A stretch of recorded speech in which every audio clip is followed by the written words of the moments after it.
thought you wanted. Yeah, but I think it's uncomfortable when you think about it. Well, people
Okay, folks.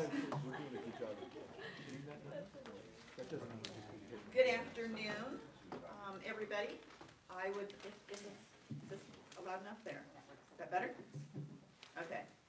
I want to welcome everybody to, oh gosh, I don't even know what meeting number this is of the Hoc Financial Stability Committee. And this is meeting number 5, I was just told. So can we start with a roll call, please? Member Chavez. Here. Vice Chair Camus. Here. And Chair Bowens. Present. We have a quorum. Okay. So everybody, you should have a copy of the agenda in front of you. And so first, I want to express my appreciation for everybody for being so flexible. We had our meeting scheduled for last week. And after publishing the agenda, we learned that one of the 3 of us was not going to be able to make it to the meeting. And given that we're trying to make this a decision-making meeting, it was important for us to have all 3 of the members on board. And so again, I appreciate your flexibility in getting us to a point where we could reschedule this so rapidly. Okay, so our last meeting was on June 8th. If you recall, we spent our time doing basically a workshop format and broke everybody up into 3 teams, and we had a lot of robust discussion within the teams. The members, we circulated through that, so we were privy to a lot of the items that you guys were wrestling with and got to see you guys in action. So, what's happened since the June 8th meeting? First, I asked staff to do 2 things, to achieve 2 things for me. And so what I want to do is kind of to set the table for what the agenda is today, what we're going to be covering today, by going back to what I tasked staff with doing. And first, I asked them to synthesize all the ideas and the preferences that came out of the stakeholders' team effort. The result of the task is going to be presented as item 6. And actually, it's not even going to be presented. It is in your packet, okay?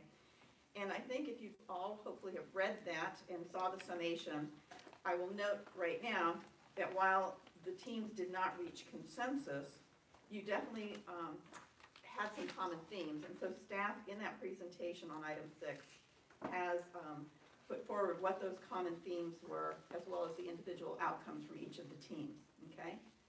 So after doing that, the next thing I tasked staff to do was to use the work that came out of the workshop, plus any of the inputs and ideas and thoughts that the 3 of us have had. You know, a lot of times we've ended our meetings with my asking my colleagues up here what they would like to add, what they would like staff to look at, et cetera, so we could also add our own inputs to the list, as well as just in the everyday course of doing business.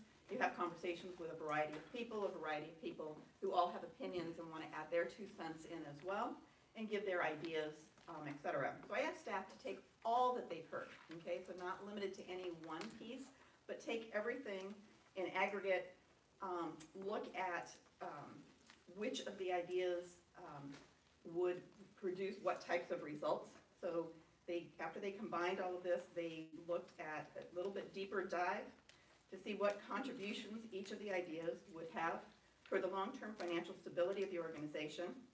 And they also looked at the implementation feasibility. So something could be a great idea, might have a wonderful impact, but we really can't get there from here, okay? And other things might be really feasible, but don't give us the return that we would need. So anyway, so they went through, they looked at all of that, and what you're gonna see when we get to agenda item number 7 is staff is going to present their findings, okay? And their findings and their specific recommendations, and those are the recommendations that they are asking the committee up here to consider. It is my goal that by the end of this meeting today, that we will actually take action, and we will come up with a recommendation that we are going to forward to the full board. And again, remember, these are the measures that we want to recommend to address BTA's structural deficit and promote long-term financial stability. We have a hard stop today. Do you know what the hard?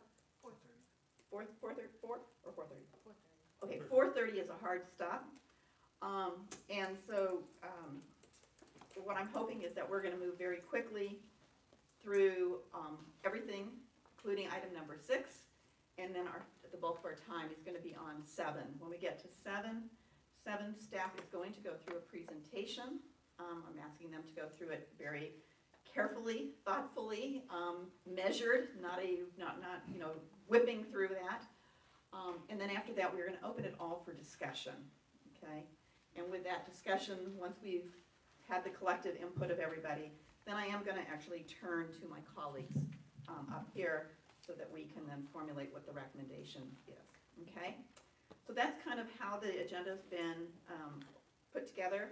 So moving on, orders of the day, do we have any changes to the order of the day? None from staff. Seeing none, then we are going to move to public presentations. Public presentations, per our past practice, is an opportunity for any members of the public to comment on any item on the agenda that we are presenting today. So it's basically everything, and you have 2 minutes, regardless of the number of items you are addressing. And so if you haven't already done so, please turn in a speaker card. And right now I have 2 speakers, followed by Roland LeBron. Hi, I'm Jim. And then some. You certainly don't want to kill express service right before, and you're getting hot lane money right now, so it's hard to build up service on a new route. You already have people know about these routes. The routes that serve our county well, and don't kill those routes.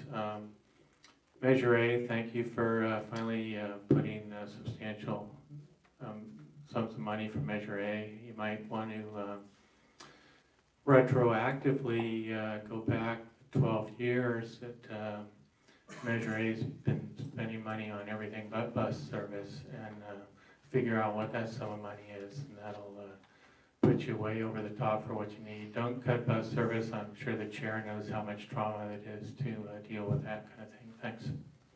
Thank you. Roland. Thank you. So, a couple of things with regards to the earlier comments. Obviously, really glad that the board finally terminated the light rail express, but that was not an issue because there was service there. So we're not going to lose any ridership. We have to be a little bit more careful what we're going to do with the express buses. I would say something like the 181, don't touch it. The others, let's go and see what the private sector can do, and I bet you that's where the solution is going to be, and then gradually we're going to build to retire them. Buses instead of light rail, yes, I think so. And that was one of the results of the State Route 85 study, is that we actually discovered that the buses are not only faster than the light rail by about 15 miles an hour, but they're also less expensive to operate. So that is definitely something we need to look at moving forward. Last thing I'd like to talk about is the earlier retirement packages. And my point is why are you looking at earlier retirement packages? Why when you don't have an enforcement and automatically retire employees when they reach age 65? And quite frankly, I'm going to get straight to the point here. There's one particular employee last year that I identified as being solely responsible for what happened to Measure B. I recommended to the board that the employee be fired similarly.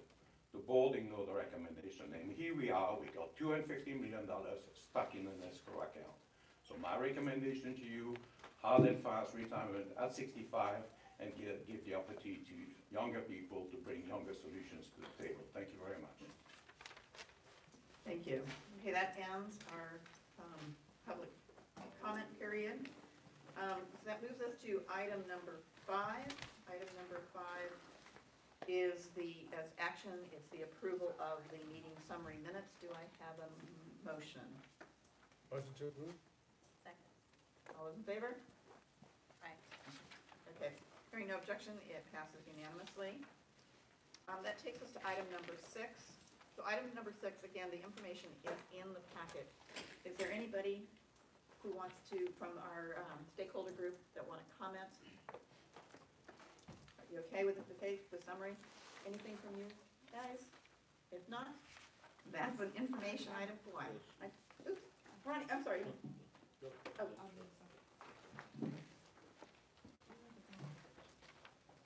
Push it and give it a second. There we go. So I just thought that when we met last time and we met in groups, that we gave solutions that we did not have the answers to, that we were going to, when we had the numbers, we were going to regroup and reassess those so that we can find out if we still want to recommend those or not. So I'm confused.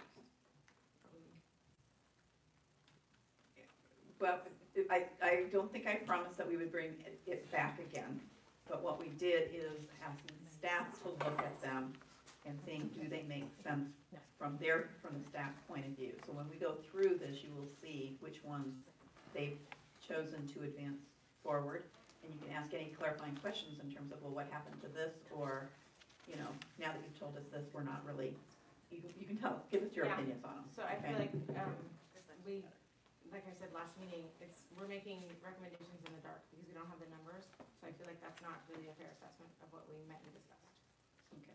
Well, why don't we go through the presentation on number 7, and I think you'll, and let's see, and raise your concerns again if they still exist after staff's presentation, if that's okay. Okay. Ronnie, did you have? Yeah, I was looking at some of the short-term common themes here, and I know you asked staff to put that together, but in looking back in the notes, you know where it did, where maybe this last bullet here on page 4 is not clarifying workforce wage and benefits adjustment. Are they gonna get into specifics on that, or? Yes. The answer is yes. Yes. The answer is yes. The presentation will do that. Okay. Well, is there gonna be, when the board makes a recommendation, will it be any concrete or directives or direction about where to proceed? So I'll tell you what, I think those questions are best answered when we move into item 7. And so if we're ready to go to item 7, again, I don't want to cut off the questions, but let's have the questions, you know, it's kind of like a black box right now. You don't know what's in that black box until they do their presentation. So let's move to that, okay? Jeannie, maybe I can just try and help clarify, maybe from a process perspective, is we're gonna see what they said, and then we're all gonna get to comment and help influence what you guys ultimately recommend to the board. And then potentially, if there are dissenting views or whatever, that can be included in the staff report. So I think, I just want to try that as a process, we're not going to be, we're going to keep the information as transparent as possible in terms of what is pluses or minuses for what the recommendations are. So I just wanted to, as a process, it'll get out there and it'll be documented. Is that a fair statement? That's a fair statement. So let me go ahead and let's move on to number 7. And before staff starts out, let me do a little bit of framing up front, okay? Because this has been, you know, it's a long process. So in June of 2017, the Board of Directors passed a budget with a significant deficit. Okay, so the board knowingly did this. Glenn was part of that, guilty as charged, along with the rest of us up here. A large part of this deficit was due to the increased service hours on bus and light rail that was recommended following considerable community outreach and in anticipation of the BART opening. At that time, the board expressed deep concern about the proposed deficit and directed the general manager, as part of the budget approval, to report back if it appeared that the increased service and use of reserves was not going to cover the cost. As it turned out, we were able to delay the implementation of the additional service hours because of the delay in the BART opening. That, coupled with the decline in ridership we've experienced, caused Chair Liccardo to convene this committee to address the structural deficit our organization is facing. So it bears repeating that we face a $50 to $60 million per year deficit that is operating and local share of capital expenditures caused by increasing costs and decreasing revenues. The major component in staff's recommendation is to correct the number of budgeted service hours to, so I guess I'm going to That's fine.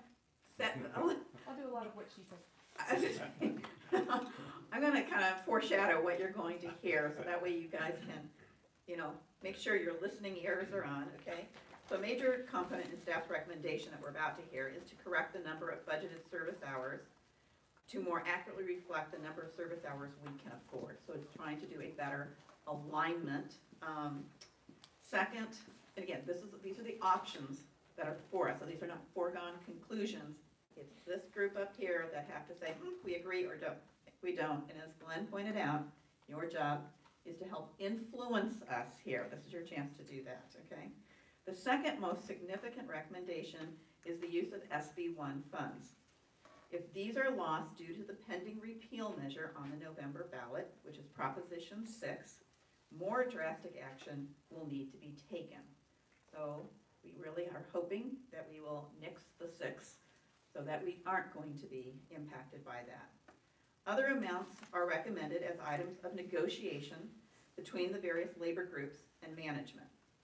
Some additional mitigations are also suggested that could yield long-term benefits as well.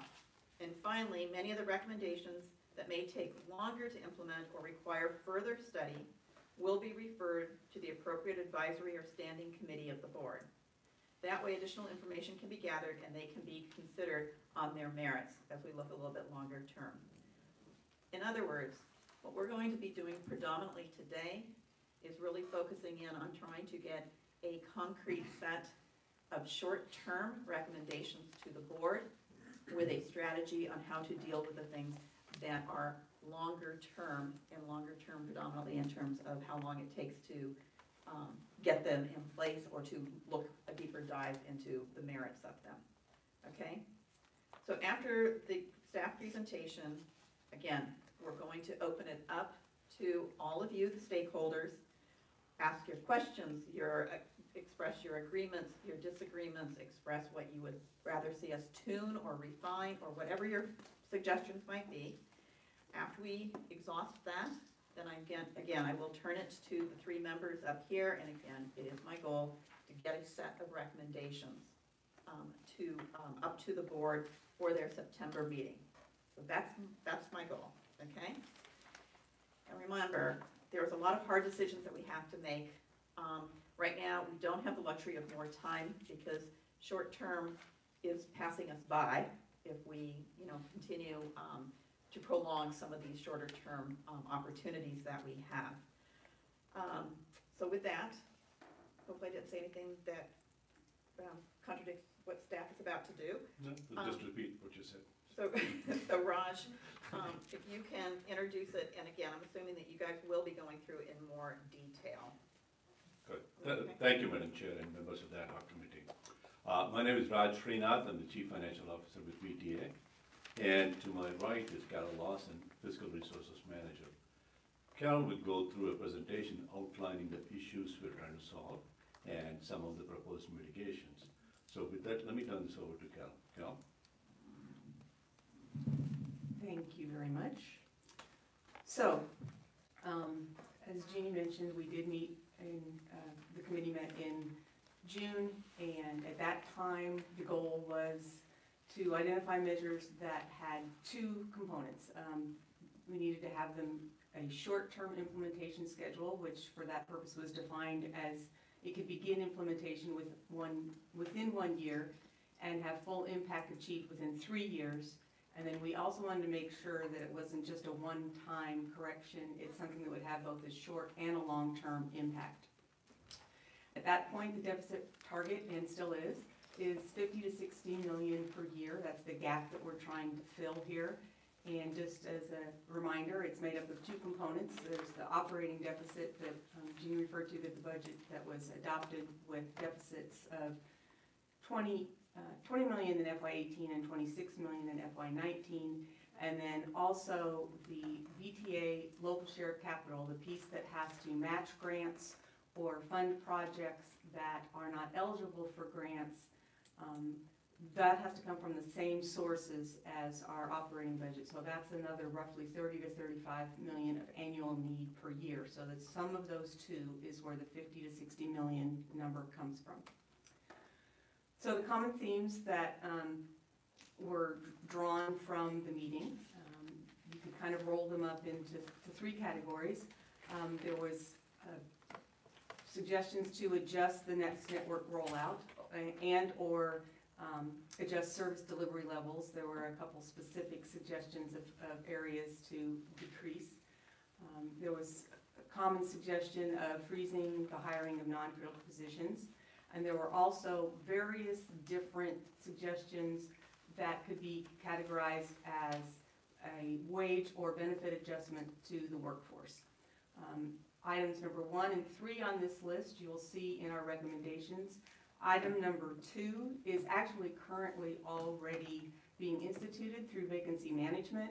Before a position is filled, it's evaluated as to its criticality toward VTA's ability to safely and securely provide service and to also efficiently perform the required administration functions of the agency. Jeannie also referenced the parallel measure efforts that we have going on here. There's actually two things at play. As part of the board adoption, there were concerns, and as part of the budget, the recommendation that was adopted included coming back to the board with options, including a list of proposed reductions of service or other cost-saving measures that support the fiscal sustainability. And then also the mitigations were identified. So based on that, and then also the ad hoc committee suggestions overall of the meetings, basically. So let's get to the meat of the problem here. So this first list is the first group of short-term mitigations that staff is proposing. And I will go through each one of them. The first one is adjusting the next network service rollout. As you may remember, the adopted budget included, and I'm going to use some specific service hours here, so excuse me if I get too deep into the numbers. So the adopted budget included 1.6 million hours of bus service and 192,000 hours of light rail service. That's about a 10.3% increase over the hours that VTA provided in fiscal year 17. Between the structural deficit and the growing concern about the sustainability of those service levels, it calls for a reassessment and retooling of the service that's provided. To be financially sustainable, we feel that the next network will need to be implemented in phases and initially at a level with fewer service hours than we currently provide. Staff is proposing that bus and light rail service hours be adjusted to approximately 1.4 million of bus and 150,000 of rail hours. This equates to a reduction of 75 hours of bus service and is roughly the same amount of light rail service from what was delivered in FY17. These levels... Could you repeat those numbers one more time? Absolutely. 1.4 million bus, 150,000 light rail. And what was provided in 17 was 1,475,000 roughly, and just under 150. And when we come to talking to this later, I do have there's a chart in the memo, and then we can also display it up on the board when we get into this a little deeper. So these levels, we feel, are more in line with what is financially sustainable at this time and would save roughly $30 million from what was proposed in the budget. The service plan revisions would incorporate the concepts in the original Next Network plan as much as possible. For example, the 8317 ridership and frequency versus coverage ratio that the board approved, and the other connections with BART and the other issues that were part of the Next Network planning process, and would also follow the board's transit service guidelines that they've adopted. So this would mean that routes with low productivity would be discontinued, and other changes to service would need to include adjustments to routing, frequencies, start and end times, and days of service for some routes. It's anticipated that the decrease in staffing level needs due to providing less service would be taken care of primarily through attrition. Also, I mentioned that we feel like the Next Network will need to be brought forth in phases. The future phases and service enhancements would be implemented as funds become available. As I mentioned, just going across the chart here, it's anticipated to save $30 million. The goal would be to start this new service with the FY20 budget season. So that would be July 1st of 2019, which is a bit of an aggressive schedule, but we can hopefully get there as close as possible. And if we were able to start the service on July 1st, 2019, we would see the full savings in year one, which would be fiscal year 20. So moving on to the second item on the table is equitable employee contribution to pension. Currently, VTA has approximately 2,300 employees. 700 of those employees are covered by CalPERS, and they contribute at least 6% of their salaries toward the annual contribution. The remaining 1,600 employees are covered by the ATU VTA pension plan and currently contribute 1.9% of their salary. Staff proposes to move to equal participation across all employees. If this was successfully bargained, increasing the ATU VTA pension plan members to 6% would result in $5 million annual savings to VTA at that point. It would necessarily all be done at once. It could be phased in over time. The next item on the table is kind of an either-or situation, and Julie kind of alluded to this in her beginning remarks. SB1 revenues, because they were so new and so not yet predictable, if you will, at the time of the budget, we did not include them in our FY18 and FY19 projected revenues. Since that time, we have gotten the monies in FY18 and anticipate getting them in FY17. So now we have a better feel for how much on an annual basis that would be received, and that's $16 million. The challenge here is that it is subject to repeal in November. So if the repeal is successful, that $16 million will not be a recurring revenue. We'll still keep what we got in FY18. There is some question as to whether we would get the entire FY19 piece or not. We won't know that, hopefully, ever. But we wouldn't know that until the time comes. But if, by chance, or if we are not successful and Proposition 6 is successful and we lose those revenues, staff would propose that those roughly same dollars would be accomplished through a 2-year across-the-board wage freeze for all employees. The fourth item on the list is an early retirement incentive package.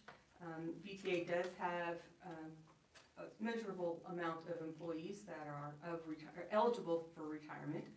And we would propose to offer early retirement incentive to a defined number of these eligible employees. The estimated $1 million in savings would be realized by either reorganization of duties and not refilling the position, or filling the position at a lower cost, both in wage and benefits. We feel like that one could begin immediately if we so choose, and the first year that you would see the full benefit of the savings would be next fiscal year 2020. The combination of these four measures is projected to contribute approximately $52 million towards closing the revenue and expenditure gap. In addition to those measures, we also are proposing 3 additional measures. The first one would be adjusted benefit plans for new employees. Wages and benefits average approximately 76% of the bus and light rail service delivery costs, and that's the average over the last 10 years. Several benefit plan changes have been implemented in recent years that have reduced the overall cost, and staff is proposing to continue those efforts. Subject to the successful bargaining, a separate tier of benefits for new employees for health care or retirement plans, for example, could save $2 to $2.5 million per year initially, with the annual savings increasing as new employees replace existing employees through attrition. Again, if successfully bargained, that could begin within the next year, and those savings would be ongoing and would grow over time. The next item on the list is full sales tax collection for online purchases. In June of 2018, the Supreme Court upheld a South Dakota law that states that says that states can charge tax on purchases made from out-of-state sellers, even if the seller doesn't have a physical presence in the taxing state. Prior to that, there was a ruling that you had to have a physical presence in order to have to pay taxes. That was challenged, and the court upheld the challenge. So this ruling paves the way for state and local governments to enforce existing sales tax laws on remote sales. The implementation details at the state level are still under development, and it could take up to 2 years to see the full impact. It's been estimated that it would be approximately $5.5 million of additional revenues to VTA operating budget for these additional taxes on remote sales. I will mention that Amazon was already collecting taxes on the things that they sell directly, but the third-party people who sell through Amazon were not collecting taxes. So, people think of all of the online sales great, but some of them were already collecting. But there is an estimate that it will be a sizable amount of additional sales taxes that would come to entities because of this ruling. The third item and last on the list is to index fares to inflation. Prior to the fare increase that took effect in January of this year, our base fare had not changed since October of 2009. In that time frame, the expenses have increased 37%. So our fares are obviously not, our rate of increase in fares is not keeping up with the rate of increases in expenses. So staff is proposing that the fare policy be updated so that would index fares to inflation.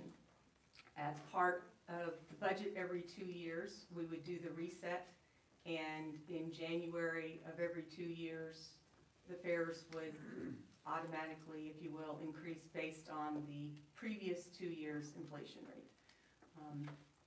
The fact that we're moving more and more towards electronic fare media actually makes this a little easier, because in the past when we would do fare increases, we would try to always make it 25 cents at a time, just because change and everything else.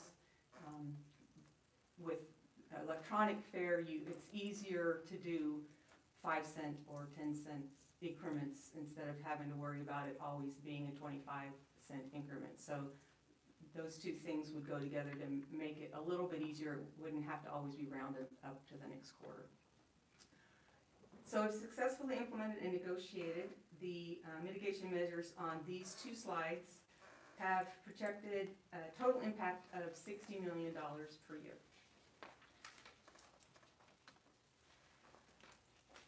So why did we choose these? These were chosen, basically, there were three criteria that we looked at. The feasibility of implementation, the capacity to address both components of the structural deficit. And let me back up and explain what I mean by that a little bit. If your revenues are running behind your expenses, you have a deficit. However, if you also have the situation where your expenses are growing faster than your revenues, you have a structural deficit. If you only address the level of revenues and expenses and don't address the growth rate problem, you end up in the same place eventually.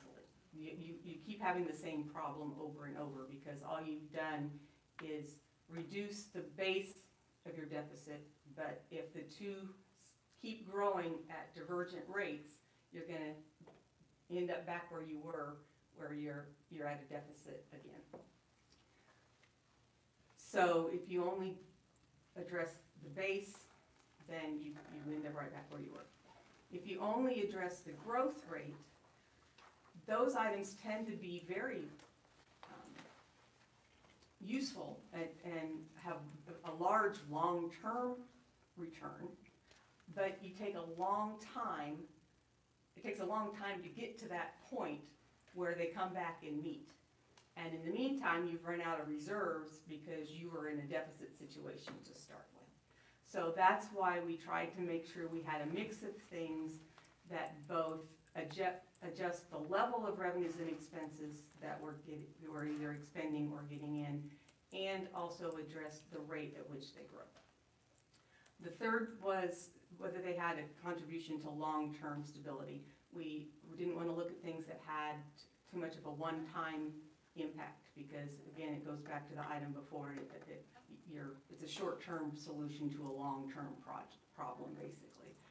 And then also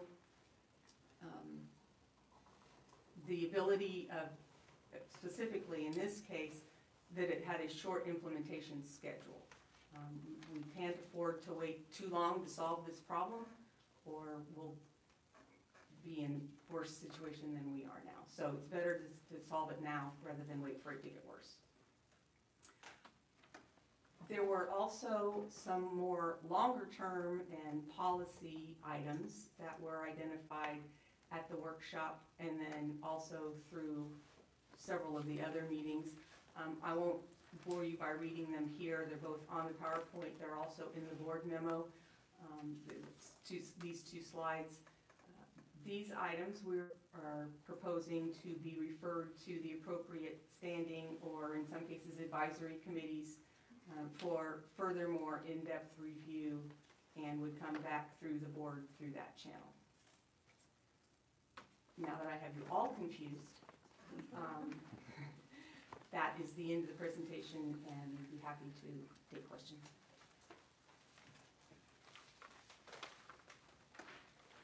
Okay. Questions, comments, reactions?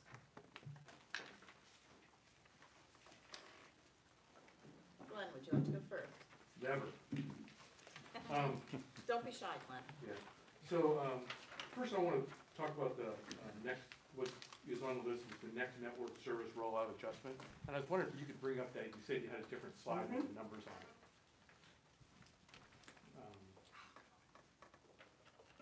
And I'll just go ahead and say, so you got 17 and 18 with the original one and then what's proposing. And I would make a recommendation in terms of service hours that we don't go below the amount of service hours that we're currently already producing. I think it's good from a messaging perspective that we're not reducing the amount of service hours we have. I think the concept of saying here, essentially not going up to the 16 to the 1.6 on the bus service makes sense, but say, the fiscal year 18, which I think is really just kind of a partial year or full year, you know, if we were in the 1.4, 1.5 range, just saying that's what we were gonna go ahead and target. Because I think just from a messaging perspective, we don't wanna go out and say we're cutting actual service of what goes on. We'd be better off to say, here, we're maintaining flat at our service hours that we have. And I think in the difference of those numbers, you're probably getting similar savings that would go ahead and occur. So that's where I would just say on that. Does that make sense what I'm saying? Then I'm gonna stop. Yeah, that one. I guess on some of the other ones, if you then switch back to your staff proposed mitigations to slide 6. You know, the equitable, the second line right there, that's all part of the negotiation. And that, if in fact we go forward that and we're able to do that, I don't think that would be a one stop, you know, go straight from, I think we're talking 1% to 6%. And so we need to be able to, if this is what's gonna happen, we need to think of it as more of a phased approach. And again, I think the bargaining units are gonna have lots of opinions about what happens with that. I don't know how we immediately went from the SB1 revenues to a 2-year wage freeze. And I would encourage us, whenever we're talking about wages and stuff like that, we start using the term total compensation. We've talked about this last year in the finance committee and stuff, and because I don't know if that means here you freeze the wage, but you're still increasing other benefit things and how that all goes. And again, these are all things that have to be negotiated with the bargaining units and discussed. And the early retirement piece, we have to make sure we clearly use the word voluntary and optional. This is not trying to tell, you know, I think the employees that are here enjoy their jobs and enjoy the service that they provide to the community. And that to say here, I don't want that all the message to be here if you're done, if you're not ready to be done. This should be an option that people can take advantage of and not any kind of step forward. And the second list, I think was the next, the next page, the index fares to inflation. There's an advantage to being able to force if you pass that once, then fares are automatically gonna go ahead and increase. That's nice, but I think that's a bad way to go. We already saw with the last year on the budget stuff, that people pushed back on the board of what was happening with fares. It was less than what was recommended by staff and stuff. I think that should be a hard decision and discussion that the board has to do every year on its own, as opposed to doing straight to inflation of what goes on. And then the part where you had the thing where it was all these things that are gonna be referred to the specific subcommittees to look at, I think you need to shorten this list. I'm not sure everything on this list would be appropriate, and I can go through what my opinion is, but I'm not sure every one of these things is the right thing to go ahead and push off to the, you should cut that down. So those are my first thoughts. Can I ask you a clarifying question on this last point in terms of the long term? Is it really to cut it down, or is it to prioritize these based on what we think we can, what preliminary thoughts might be in terms of contribution? Sure, yeah. I just, you know, revisit regional funding partnerships. I'm not sure that's a thing to be, I'm not sure the board needs to be more as the subcommittees. I think you need more direction. I don't know what rationalized fleet sizing is, or consolidated bus divisions and those kind of things. And I'm also concerned about aggressively pursued joint development opportunities. There needs to be a lot more direction on what that means in terms of, are we telling people to go off and just focus on getting short-term dollars for things, or how those decisions are gonna be reflected to what our core business is and delivery of service? They're too open-ended to me to just say, here, subcommittee, go figure something out. I think either don't have them do anything, or give more direction of what you want the different subcommittees to take a look at and come back with. Maybe that was one of the, but prioritization, sure, that's a good way of saying it. Thank you. Okay, I'm sorry, I'm taking notes as we're talking here. Okay, who wants to go next? Steve, thank you. So I just want to say that I agree with what Tammy was saying earlier, that, you know, the perception that we were under the last meeting, we broke into workshops, we were given, it was a workshop, we were given ideas. We were told that those items would be costed out, not turned into staff recommendations the following meeting. I believe these meetings have been scheduled through December, and now why we're rushing it, I don't understand. I just want to say that many of these staff mitigations we're talking about are all subjects of bargaining, mandatory subjects of bargaining. And, I'll say right now, ask me, and I hope my fellow brothers and sisters support this for all the labor in VTA. Do not support this, whatsoever. And I want to touch on the service cuts from 1.65 to 1.4. There's a lot of staff proposals I've seen flying around. I'd like to see some details on what the details of cutting back to 1.4 is.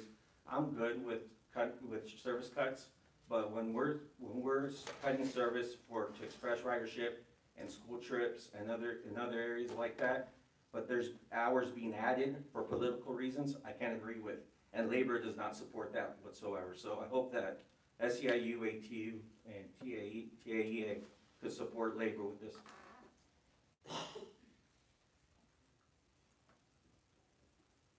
Okay, so Steve, for clarification, are you saying you don't support any of the recommendations or some of these recommendations? I don't support anything that has to do with, that's a mandatory subject of bargaining for labor. When it comes to service cuts, there needs to be more transparency with those hours. I'd like to see an explanation of what those service cuts are, and it needs to go through the public process, and the public has to have input on those cuts. Okay, thank you. I'm going to continue collecting inputs and such, and then I may turn some of these into questions for staff to address. So, Retna? Thank you. Spur submitted a letter with a few high-level thoughts, which I can also email. I just want to highlight a few of them. One is this topic of service reductions. From the rider and maybe the future of this county perspective, it would be really helpful to, of course, for there to be a good process around where those cuts will be, but also to understand what it means from the use side, from the utilization side, like what kind of passenger miles or passenger trips are we anticipating with different kinds of service levels? Because I can't tell from, and this would need to be estimated, but I can't tell from these service cuts how many fewer people are going to be using transit. And we don't know perfectly, but we can estimate based on a lot of recent data that's been collected. So it would be very helpful to understand the range of changes we might see in use or trips of the system. Secondly, I see a lot of the suggestions that might reduce operating costs or create operating efficiencies or whatever terminology you want to use in the longer term list. And I'd really like to see something in the short term so it's not just customers paying the price with less service. Is there anything that we can do to reduce operating costs that's not just wages either? There must be something that could make the system work better. I'm not the expert in how it works, but I know other people in this room are. And then the third thing I want to bring up is on this, what is called longer term in this document, but I think it's actually the biggest question is where is VTA Transit headed? And as you know, the business model as is today is not sustainable. There are a lot of forces kind of working against some aspects of the business model, such as technology, and the land use isn't changing fast enough, and revenue is harder to come by, et cetera. And those feel like the most core questions. So I don't know, Glenn, if I'm contradicting you, but I think that is, all of those questions are absolutely critical and need to be addressed soon. And I see it's going to standing committees, but I don't think it should be just a few bullet items. A really bigger picture of the future of VTA Transit. Thank you. Okay, who's going next? Tammy, Well, going back to what I said earlier, I feel like the board started this committee, you invited us to come, but The first couple of meetings were just presentations that were all dictated by staff or the board, which is fine, but then we never had a chance to comment on it fully. Then when we did, last meeting, we did it in good faith, so that we could all sort of give suggestions, and you guys reassured us we were gonna review it again, because we were gonna have the actual numbers, and now I sort of feel offended that we're really not doing that. You're asking us to approve this and move it on, like, just move on, and I just don't think that's transparency, and I don't think it's fair. When you ask us to do something in good faith, we come here and do it, and you're not pulling on or providing your end of the bargain. I agree with Steve saying we cannot agree to these recommendations because they are subject to mandatory, subject to bargaining. And there's a lot of stuff going on at BTA that the board is not privy to or doesn't know. I don't know if you know, but non-reps just got a 3% raise. So 2 of the unions already negotiated their raises. SEIU hasn't negotiated a raise for 2018, and I'm told that's what the staff was told, that you're gonna get approved by the board because you don't have a raise for 2018. So there's a lot of information flying around, which I'm not sure which part is accurate or not, but I can tell you for 2018, SEIU does not have a raise. And when I see something like a 2-year freeze, that surprises me, and it really offends me again because we've done this before. We've been through this rodeo, and it's not fair to keep putting that burden on labor because we're always willing to step up. We're always willing to work with you in bargaining. No one's ever said we haven't done that, but I think it's not fair when we just put it up there with no details. I know there's a plan that has details about what the service cut is. How do you not bring that to us, but you want us to stamp it or stamp it so that you can move it on? It is not the way we should be doing business. Lastly, on the fair, I see this as I worked here for 25 years. I got my award for what it's worth last week, and we've done service cuts before. There are legal requirements for that. We can't just be putting out, I mean, we ask people to vote for measures, then we want to propose service cuts and fair increases. I mean, this is a big deal. We need to really look at this. This is not something you just do overnight. And I feel like it's rushed, and we're just trying to move on to give it to the board. And so for me, I agree with Steve. I'm not gonna be telling you to move this on. I don't agree with it. Okay. Other comments? Steve? I just wanted to mention one more thing. When we talked about the early retirement and, and readjusting staff and, there was a few different scenarios that were given there. I think there's a lot of staff, and I'm gonna speak for labor, but I'm gonna speak for all VTA employees. There's a lot of VTA employees right now doing a lot of work. There's been a lot of reorgs, there's positions not being filled, people serving double and triple roles. To go in and say, we're gonna offer early retirements, but not fill those positions, that's not right to any employee here at VTA. So I'm not gonna only speak on behalf of labor, I'll speak on behalf of all employees here with the agency.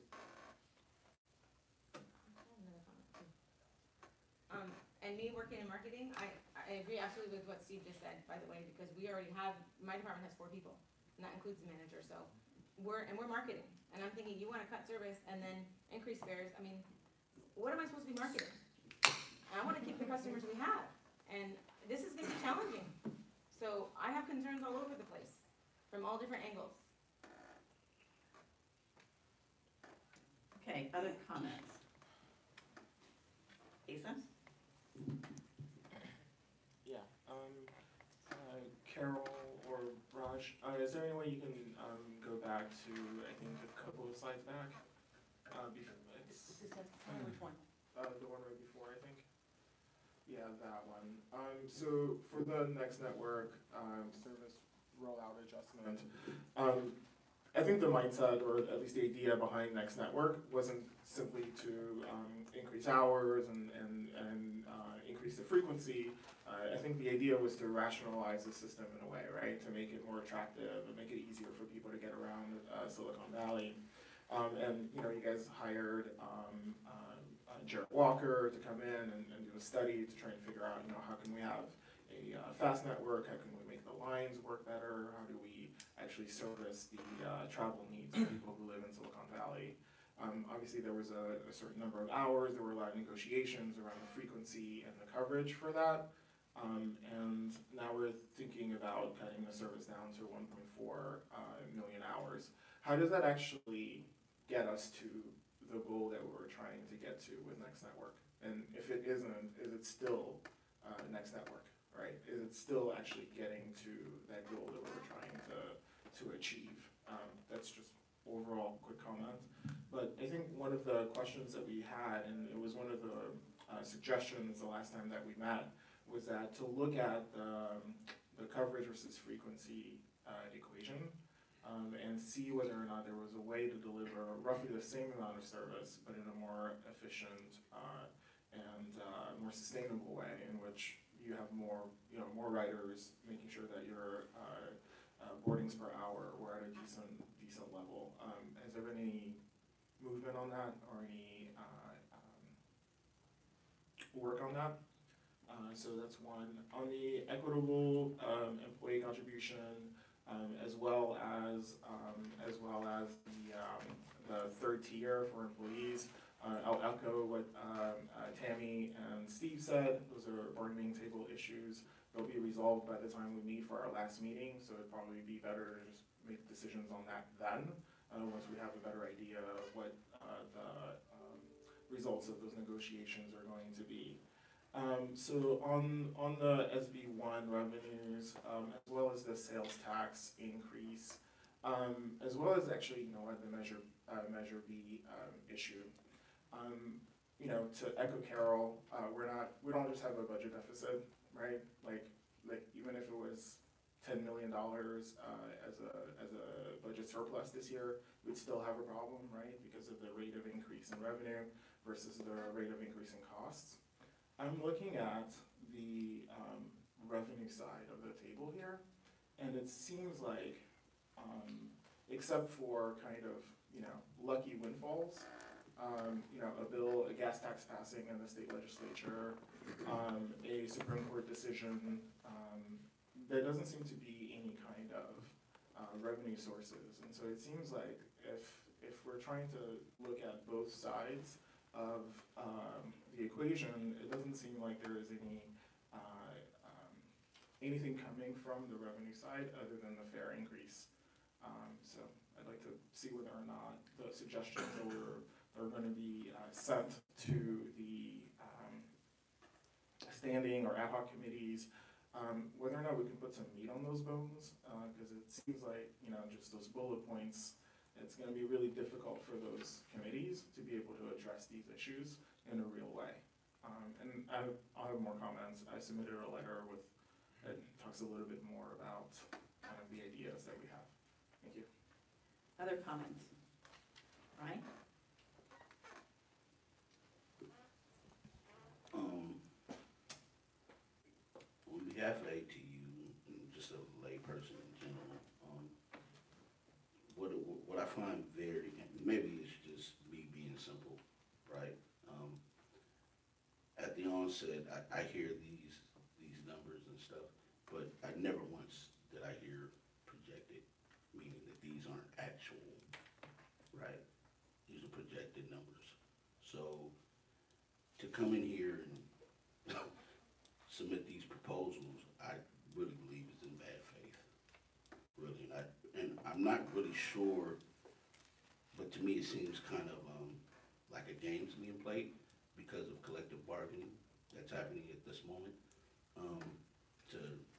Like this is all a charade, right? Because it's been proven time and time again, the deficit isn't that high. I think it was 2 million this year, right? Projected from 30. How do you get from 30 to 2 million if it's structural, right?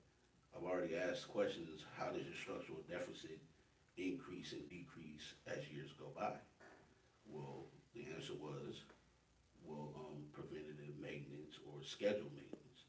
Well, that's not a structural problem, that's a planning problem. And that's a planning problem from VTA, the management side. I see a lot of things here that just don't make sense to a layperson. You want to cut service, you want to raise fares. How do you do that? You want to ask people, the lowest paid people of the company, to take wage cuts. How do you do that, right? You want to cut benefits, but you're not attractive enough to bring in new employees. How do you do that? I mean, the structural problem is your thought process, right? You really need to focus on revenue, right? I see a lot of things here like just a long-term policy, worker productivity, overtime staffing deficiencies, why is that a long-term thing? You mean to tell me you can't sit down and figure out how you can be more efficient to save money? That's crazy. What else do we have here?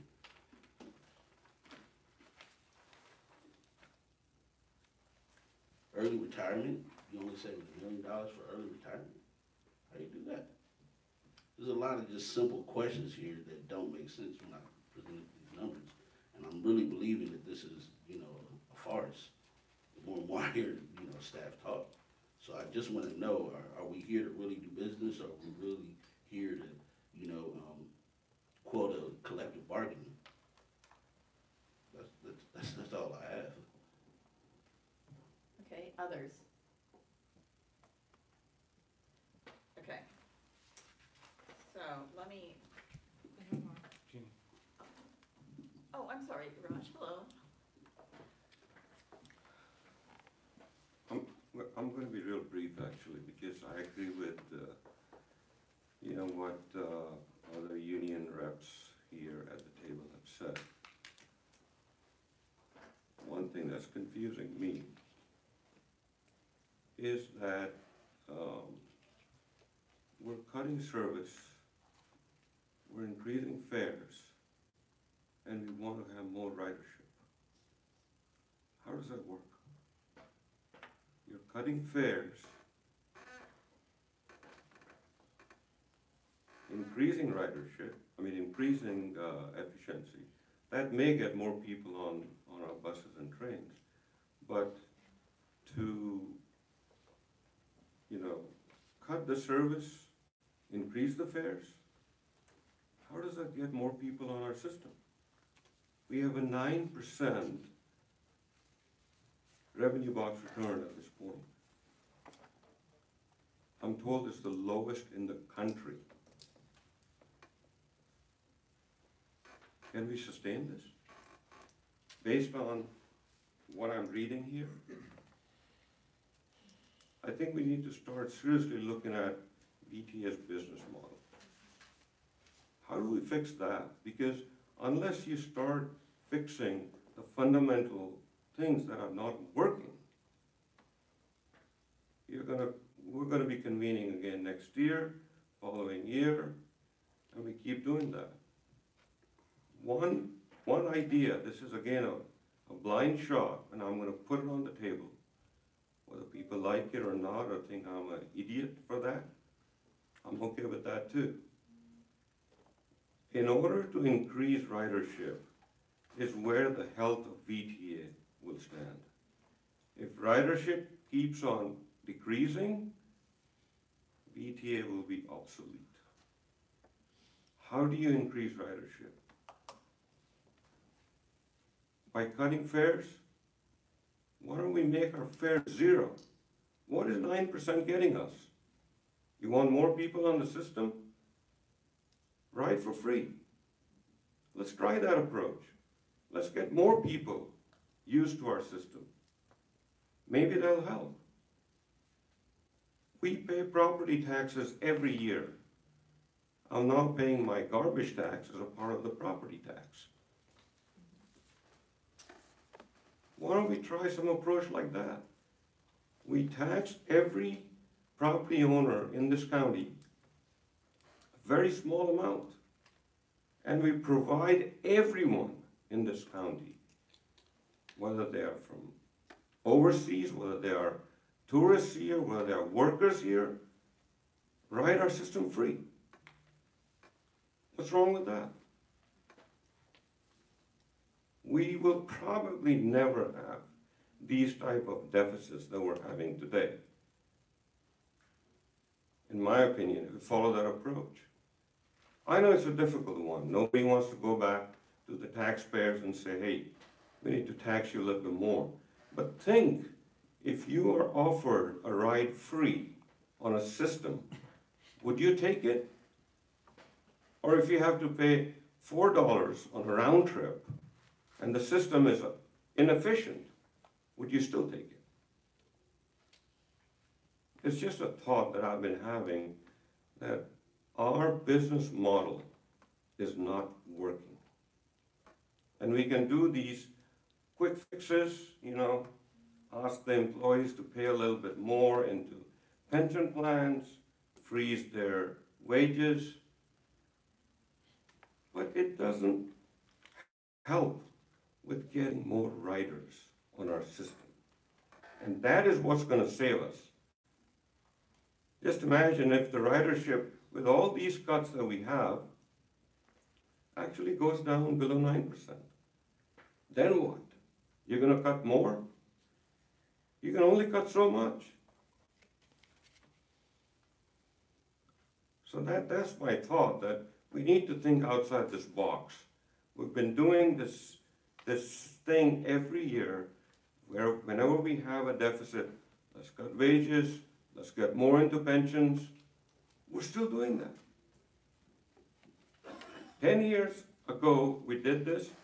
Today, we're doing the same thing again.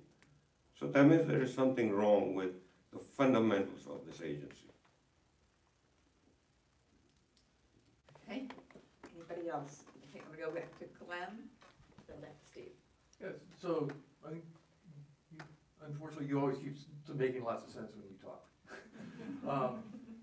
That, I think, the decision to say if we were gonna go to a property tax measure or something like that, that's not a short-term answer to try and figure out. And you have to do something to be able to bridge yourself to try and get there. I think that ridership is not what financially saves the entity because of the 9% number. If you put a lot more people on and you're only getting 9% from them, that's not fixing your problem. The ridership, if we can ridership more, that's what helps on the congestion management piece and a lot of other elements. But yeah, and you need to be able to have more reason for people to want to try and ride. But that's a separate piece than driving what is fixing the financial solvency of that. And so maybe that is a separate thing that needs to be explored, to try and look at. And there's a whole lot of thought that has to go into how you manage and go out to the public and say, here, have a property tax, when they're already gonna say, I'm paying the sales tax. And, it's saying that we are the lowest in the country. Different transit agencies around have different business models. And so I'm not sure that it's 9%, but just saying we're the lowest, I'm not sure that adds value to the discussion. So if we're able to go and do some of another funding source, I'll just say it that way, you still have to do something between now and when you get to that. And it's not just increasing ridership would be great, it'd be a good thing for the system, people are getting value because that's what you really want, no matter how much money you're spending to do it. But that's not the road to solving the financial solvency issue. I just want to ask that this committee really consider continuing this ad hoc committee and allowing us to do the work that we were put together to do. We've seen many examples of cities and agencies that have cut costs by cutting, wages and all that, and that's not a solution. That's really a short-term solution. This is really a good agency with a lot of good people that work here, and I'm talking for all employees here. And I think that we really have to address the structural issue that VTA has, and not just run to short-term solutions at this point. Let's carry this out, continue the work that we started, and not rush as this was proposed today. Thank you.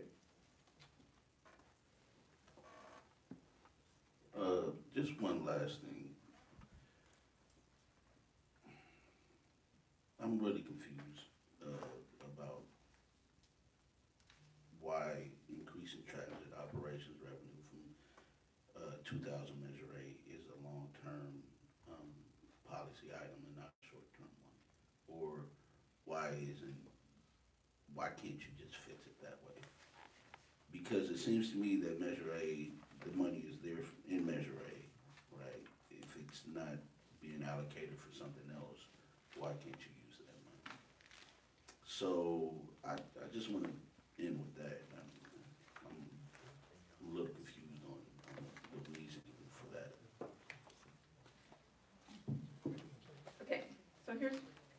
comments. And again, you know what, you're not gonna get cut off, so what I'm gonna do is I want to get everything out, and then I'm gonna go through and ask staff to start addressing some of what has been said here, because we need to understand the thought process behind some of this. So Ratna, and then Matt. Thanks, I just want to bring up something on the productivity side that I felt was missing. We received a presentation in one of our early meetings about what it is costing VTA for buses to be stuck in traffic and the decrease in speed that is continuing, and you all know this well. And the value of that was equivalent to the shortfall, and that seems like an incredibly compelling thing because riders benefit from addressing that too, and I don't see anything here to address that in the short or long-term list. Okay. Matt? So a couple of things. Understanding we're on a time crunch, we need to make a decision quickly. Quick question to staff. How much time do we have before we hit a worst case scenario? And what would that worst case scenario be?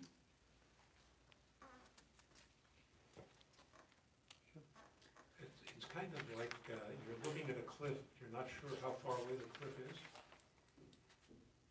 Well, I mean, I don't think that's, I mean, it's a knowable thing. Let me try. I was trying to get in time to come up with the answer. I want to see a little drum roll. So staff, this is a broad overarching question, so could Right. you take this one right now? A high level. Sure. No. Thanks, Carol. No, I'll take a crack at that.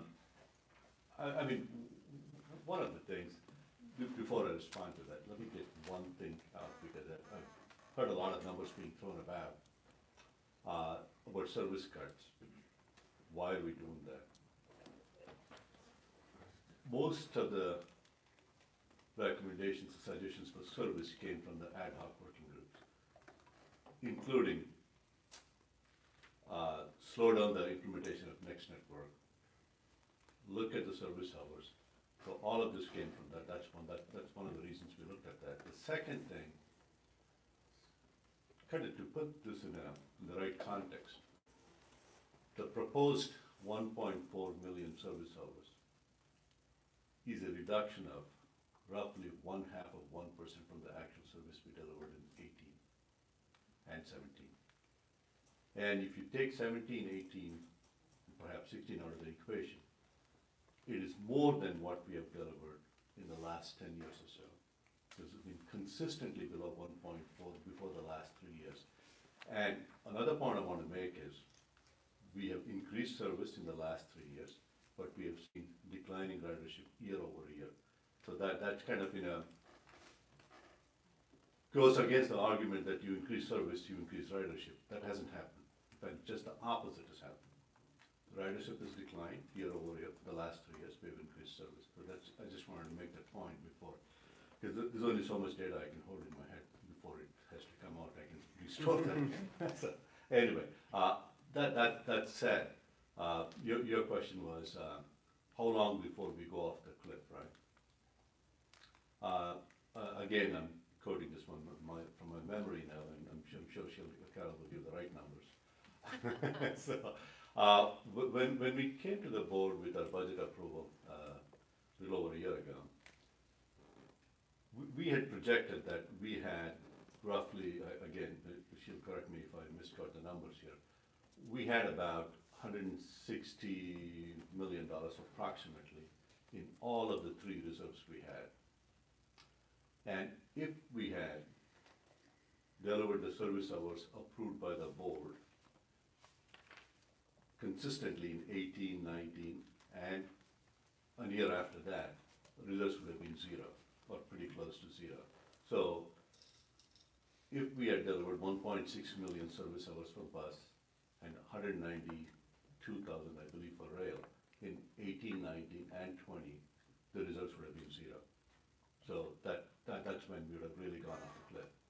I guess the saving grace was, if you can call it a saving grace. Russ, just, Yeah. the question I think he's asking is, do we have 6 months, 18 months, a year? Is that right, Matt? Exactly. So is it a year, 18 months, what is it? Depends on how much service we offer, that's the reason I said that. If we had offered 1.6 million service But hours at our per current bus, rate, right now, at 1.475, yes, what would happen? 1.475 equates to roughly about $10 million more than 1.4. I'm rounding some numbers here. So 6 months, 1 year, 18 months. At 1.475, Let me see yeah. if I can help. Saeed, I think your question is right on target, so is Matt's. The board approved a budget of the higher number. If we'd gone with that number, we'd be in I trouble. think we. Now we have to go back and say, if we use this number, we can continue to survive. But you guys, based on based on current utilization right now, because the board also said, yes, under a following set of circumstances, and we've responded to a staff recommendation, I might add. So just a big picture question, is it 6 months, what is it? Just ballpark, I know you're a numbers guy, it's hard to be imprecise, but just try. I'm gonna try, but unfortunately, I can't give a one-line answer, that I apologize for that in advance. Because there is a revenue component here. As we all know, 2016 Measure B, we had planned on, the board approved, to use about $14 million of that for operations, which we could not because it's being held up right now. The second data point I want to give is we do not have actual sales tax revenues beyond December 2017. So there has been a delay from the California Department of Taxation giving us the actual sales tax revenues. They have had some issues computing that. So it's an estimate is what we're getting. That's one. At the present time, I do not have any precise ridership numbers for 2021. As I've said earlier, we have seen a continuous decline in ridership over the last 3 years. So that again is a revenue. I think somebody talked about how about making the fares zero? Yeah, the board can certainly adopt that. That would result in a $35 to $40 million of shortage in fare revenues. I'm sorry, I don't mean to give a long-winded answer to this. If we continue on the same path, if 2016 Measure B is not available and ridership continues to decline, mind you, it's not just dollars for operations, it's also for local share of capital, which is another $30 to $35 million a year. So I would say anywhere between 18 months to 24 months, we would go off the cliff. That's a rough estimate, a ballpark. If I'm off by a little bit, I apologize in advance. Thank you. And that's if, Sorry? that's if Measure B funds aren't available, right? There are so many ifs and buts in that, that is correct. I mean, for example, if SB1 is repealed, that's another issue too. We have a recession in about 1 year, that's an entirely different issue. Yeah, there are a lot of puts and takes on that, correct. But is it 18 to 24 months if we fail on Measure B and we fail on SB1? Or is that, I'm just trying to. I mean, it's. No, I you wish- look back to that nightmare scenario. I wish I could give a, Okay. make it so simplistic, I would be giving the wrong information. Okay, Thank you, Matt, Carol. you still have a floor. Thank you. So understanding that, and understanding that a lot of tax measures are currently under threat, SB1 under threat of repeal, that we have to make a decision quickly. I do see the reasoning behind the short-term goals that you have up here, the potential of Measure B funding never becoming a real thing. The one thing leadership group would strongly caution against would be reallocating the Measure A funds, considering these funds and the language went before voters back in 2000, and that's what we should continue to hold on to and not readjust or move those funds in any way. Understanding that Proposition 69 passed in the primary because voters wanted guarantees that what went through with SB1 was going to happen. So voters like guarantees, and I'm just saying that looking at Measure A kind of puts future measures at risk and potentially even SB1 at risk when we talk about reallocating those funds. May I just, that question came up a few times about, well, why not increase Measure A for operations? If I may I respond to that? Yeah, that was on my list, so you might as Okay. well. We have allocated the maximum we could to operations from Measure A based on the commitments approved by the board. So the 20.75, I believe that's the percentage, yeah, that's a maximum we could allocate to operations. If the board chooses to reprioritize some of the projects, yes, there would be room, but given the commitments we have right now, that's a maximum we can. But, and if I may, Matt is absolutely correct. The language that was approved by the voters does not give the board that kind of flexibility. But you know what, I just wanna caution us from being, like, I wanna have an argument with you about that, because we actually have already gone back to the courts once for operations, because we were in trouble. So I think that the thing that I would just say on these issues is, I wanna, just so we don't have a back and forth through the whole rest of the day, that there are risks and opportunities with every single choice that we're gonna Right. make. And it isn't, and I think the point that Matt's raising is a really valid one. Having said that, if circumstances are so dramatic, then what we need to consider is how much risk and opportunity there are in each of the buckets that have been discussed. I think that's what staff tried to do. But I think on the ones that we haven't finished the work on, being definitive, where definition isn't, frankly, where it's not black and white, is just something I think we need to be careful about. You're absolutely right. Okay, Matt, keep going. The final thing I wanted to make was, looking at ridership. Why did ridership decline in the current state of the service that we're providing? That's a major problem. If, Raji brought up a good point. I mean, I do believe that by increasing ridership, we would get more riders, but, given the state of the valley, why did ridership decline? How can we get that ridership back? And how can we increase that ridership with the resources that we have? So, I think I'll close with that. Okay. Oh, Glenn. No. Who has the light on over there, gentlemen? We're playing around. Okay. Anybody else have anything else they want to add?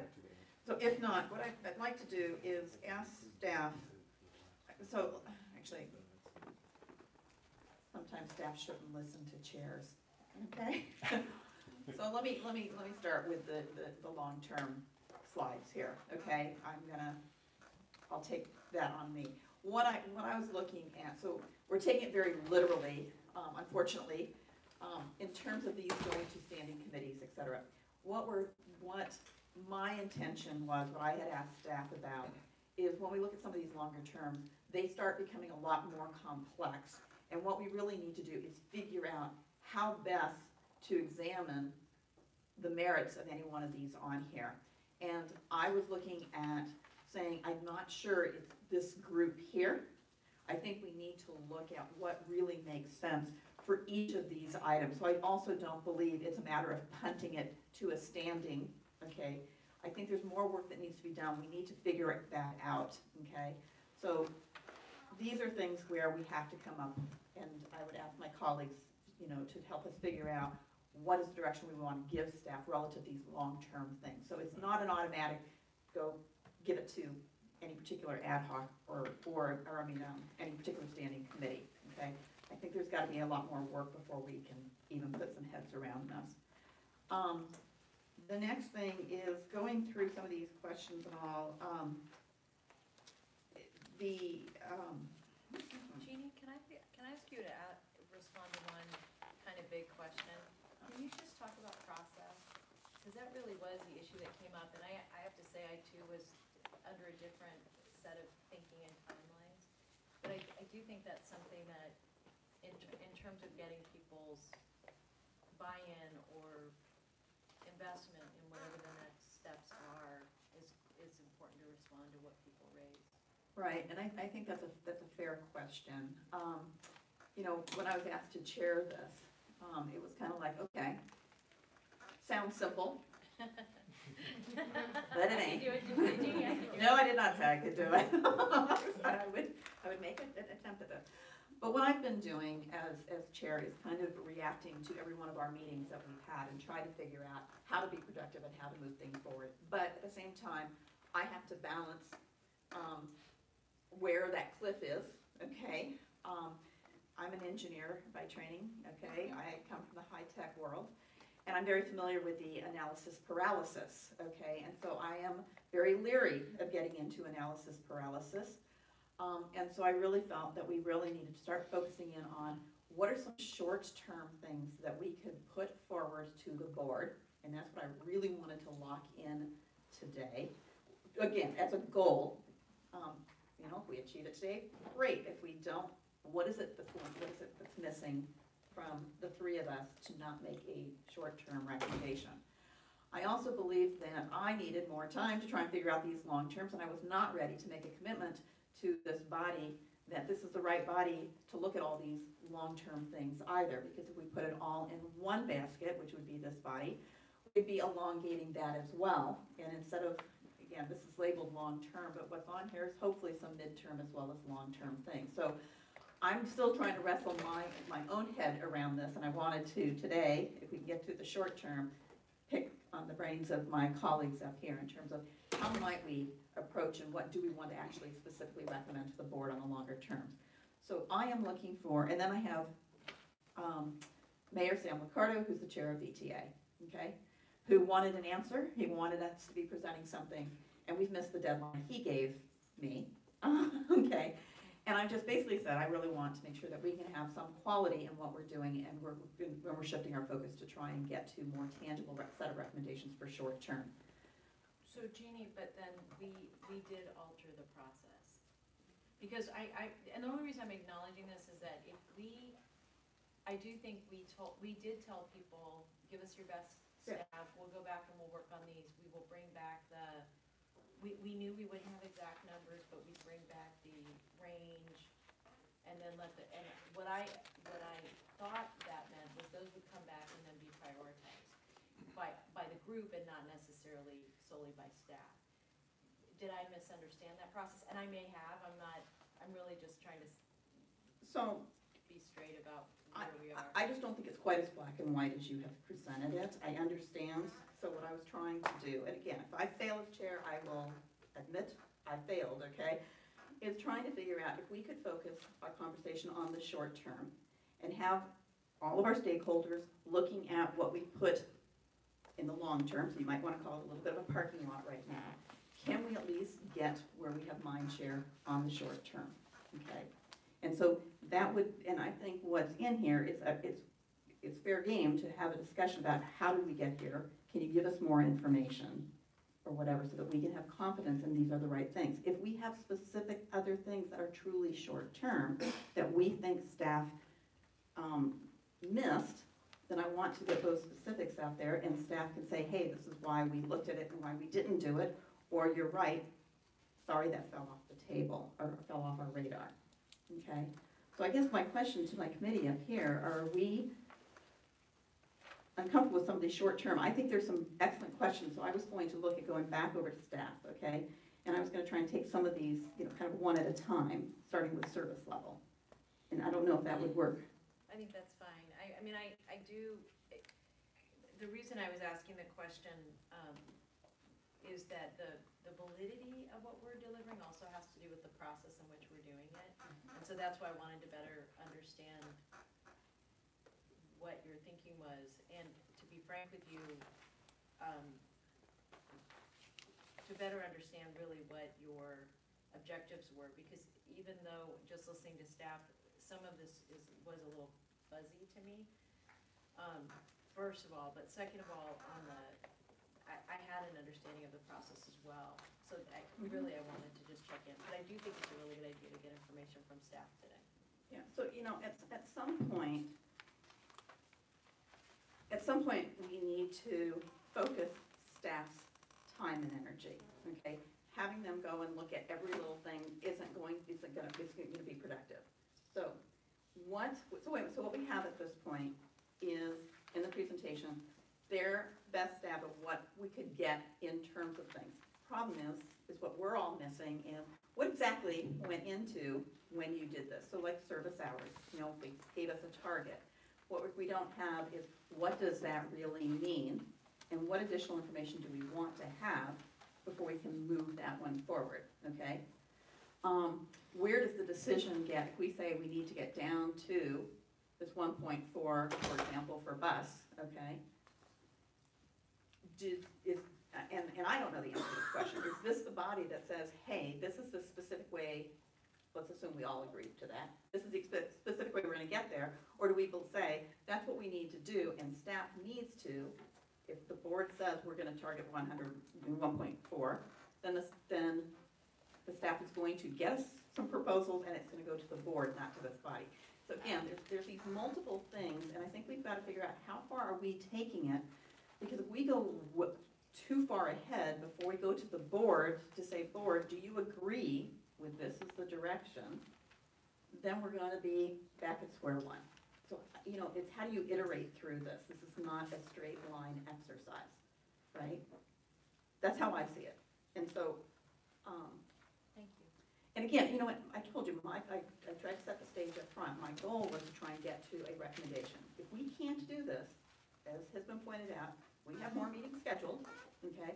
Just want to try and get to the point where we can get very focused in at least short term. Time is not our friend right now. So we need to at least get to the short term. Right, I just wanted to understand your thinking. Thank you. Johnny, do you want to chime in on anything at this point? Well, my understanding, at least, of where we started and where we started was like, we have a patient, they're very sick and they're bleeding, so we want to stop the bleeding. And then we formed this committee to look at ideas to do that.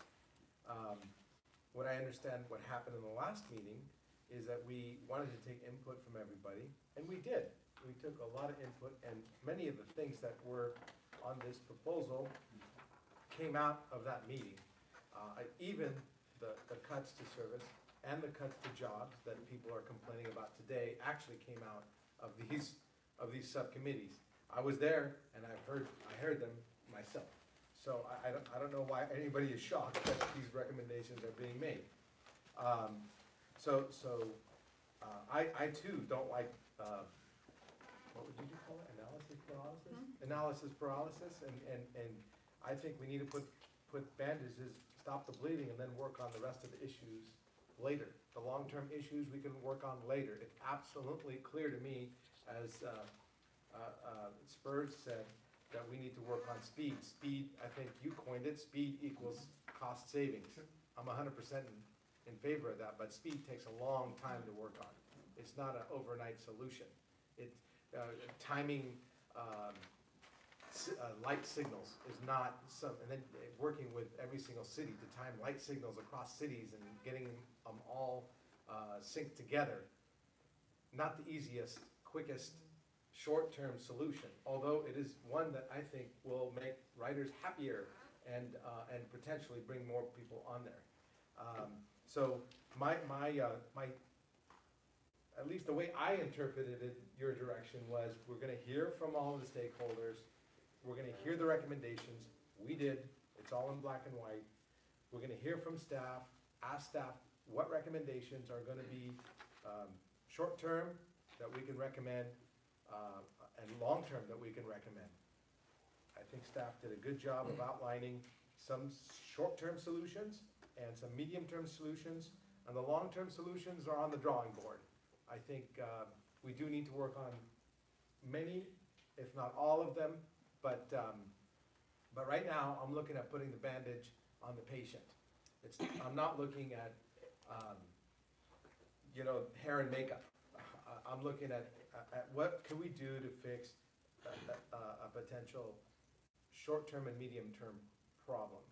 And that's where I took my direction. Now, we actually extended the meetings because according to the board, we were supposed to have recommendations we were asked to bring a recommendation in June. I wasn't here, unfortunately, when we extended that. I think I missed that meeting where we officially extended the meeting dates till December, and I wasn't part of that discussion. I apologize for not being there. But I remember the clear direction from the board that we wanted a recommendation by June. Now, so I'm good with continuing to follow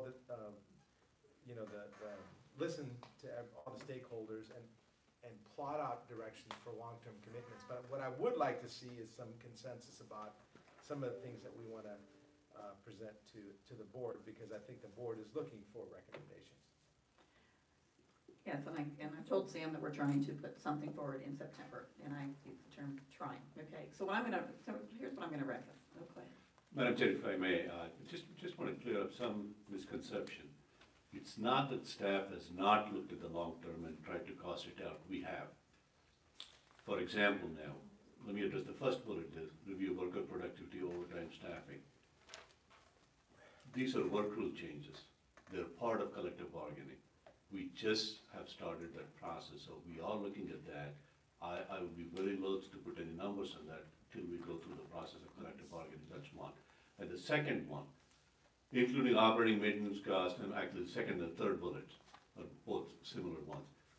We have already reached the ceiling on what we can impose on sales tax, given the current legislature.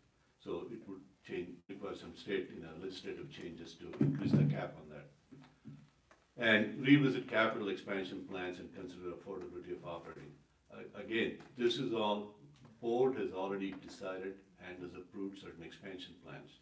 If the board decides to change that or reverse course, yes, there will be some funds available for other purposes. So, I mean, we have looked at that and we kind of narrowed down on the short-term ones that are feasible, that we could implement now. Yes, some of those do include, involve collective bargaining, negotiations. But however, we believe that's a much easier road to go through than trying to increase the cap on sales tax or trying to increase property taxes, which is not within BTA's purview. Okay, so here's what I'm gonna ask that we do. I'm gonna, again, I'm not ready to let go of my goal yet, which is at least trying to see if we can gain consensus in terms of, if we can come up with a short-term, recommendation that we can take to the chair and the board, right? So what I want to do is go through this one here and start getting some answers to some questions and such, okay? Can I just say one thing and try and frame something a little bit? So, as I look at this, there are the short-term proposed items, there are 7 items, and I think they fall into 3 different buckets. And I think by trying to bucket them, we might be able to try and get a little bit more consensus. I think there's policy, what takes negotiation, and what's up to the voters. And so the ones that I think are policy and VTA can control, the board can control, is how many service hours we have. That's a policy board level decision we've always had, right? So I think that fits in that bucket. This early retirement incentive to whether or not to do that, that's a board level thing to say, here, direct staff to go ahead and do that. Indexing fares to inflation, that's a policy level thing, right? So if we talk about how you want to, what you can get consensus on, that's something the board can, and has control over. Items that are negotiation, or all these ones we talked about that had, it would require going to the bargaining units and stuff. Those are another bucket, and I think those have a different challenge of saying we could or could not do something with that. And then the third bucket is it's up to the voters, and that's what happens with SB1 revenues, or whether or not we go to full sales tax or we go to a property tax thing. Those are a voter thing. So, and then there's a last one, which is, and I kind of heard from my colleagues, was there something from our last discussion, a meaningful change, that we somehow didn't get onto this list? And I wasn't sure from what I heard if there was something that actually got dropped that people said here we should actually be talking about that's not on this list. But I think if we talk about it in those buckets, it might be easier to get to some of your consensus stuff. So that's out there. Okay, so thank you for that, but I'm still gonna stay with my plan. So here's what I'm gonna suggest we do. Can we now go through, and I'm really gonna look a lot to my colleagues up here and to you guys out here, okay? And kind of walk through these things, because when I look at this, now I'm gonna step out of chair for a moment, and I look at some of these things. I have questions in terms of how much do we need to really go, if we're really looking at short-term, given that we have other things that we need to do we take it all out of these short-term things? Do we need to hit the same target with the short-term alone or not, okay? So wanting to look at all of these and trying to figure out what makes sense to say we can advance, and what are the parameters that we would want on the advancement. So let me start with the next network service. Excuse me, Gina. Yeah. I'm sorry. Well, I just have a just listened to Rod say that worker productivity, overtime, and staffing was a collective bargaining issue, and it's on the long-term list, but yet he has some other things on the short-term list that are collective bargaining. I think that's a bad faith to allow those items to remain on the short-term list. I mean, if one item that is collective bargaining is considered long-term, they all need to be considered long-term. That's just my opinion. I don't. Okay, so. let me I can respond, I'm sorry. No, let me, Sorry, I don't- okay, go ahead, Raj. Well, no. We got- So again, I think if we kind of go through, let us kind of go through this, because, for example, the things that deal with collective bargaining, I know if we go through this list, I do have that, I have the question in terms of, and mine's flipped as yours. The thing that we have over here in the long term, why can't we bring that forward short term? Understand with collective bargaining, you know what, no matter what we say, it's what happens as a result of the collective bargaining.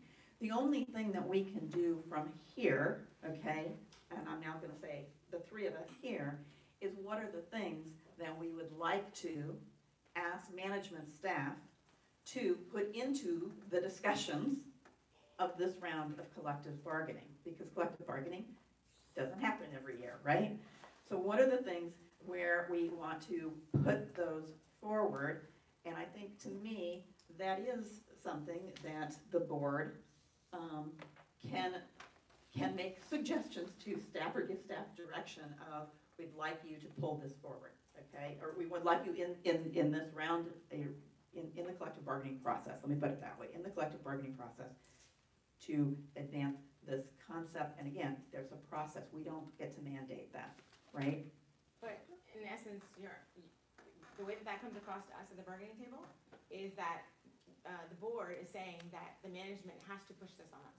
And in essence, you're asking me to go on board with you to tell my management to fight with me. So I don't get that. So I can't be, that's why that's problematic. yeah, so, and I hear you, Tammy, so let me back up for a second. Again, there is a collective bargaining process. We cannot do anything to interfere with that, okay?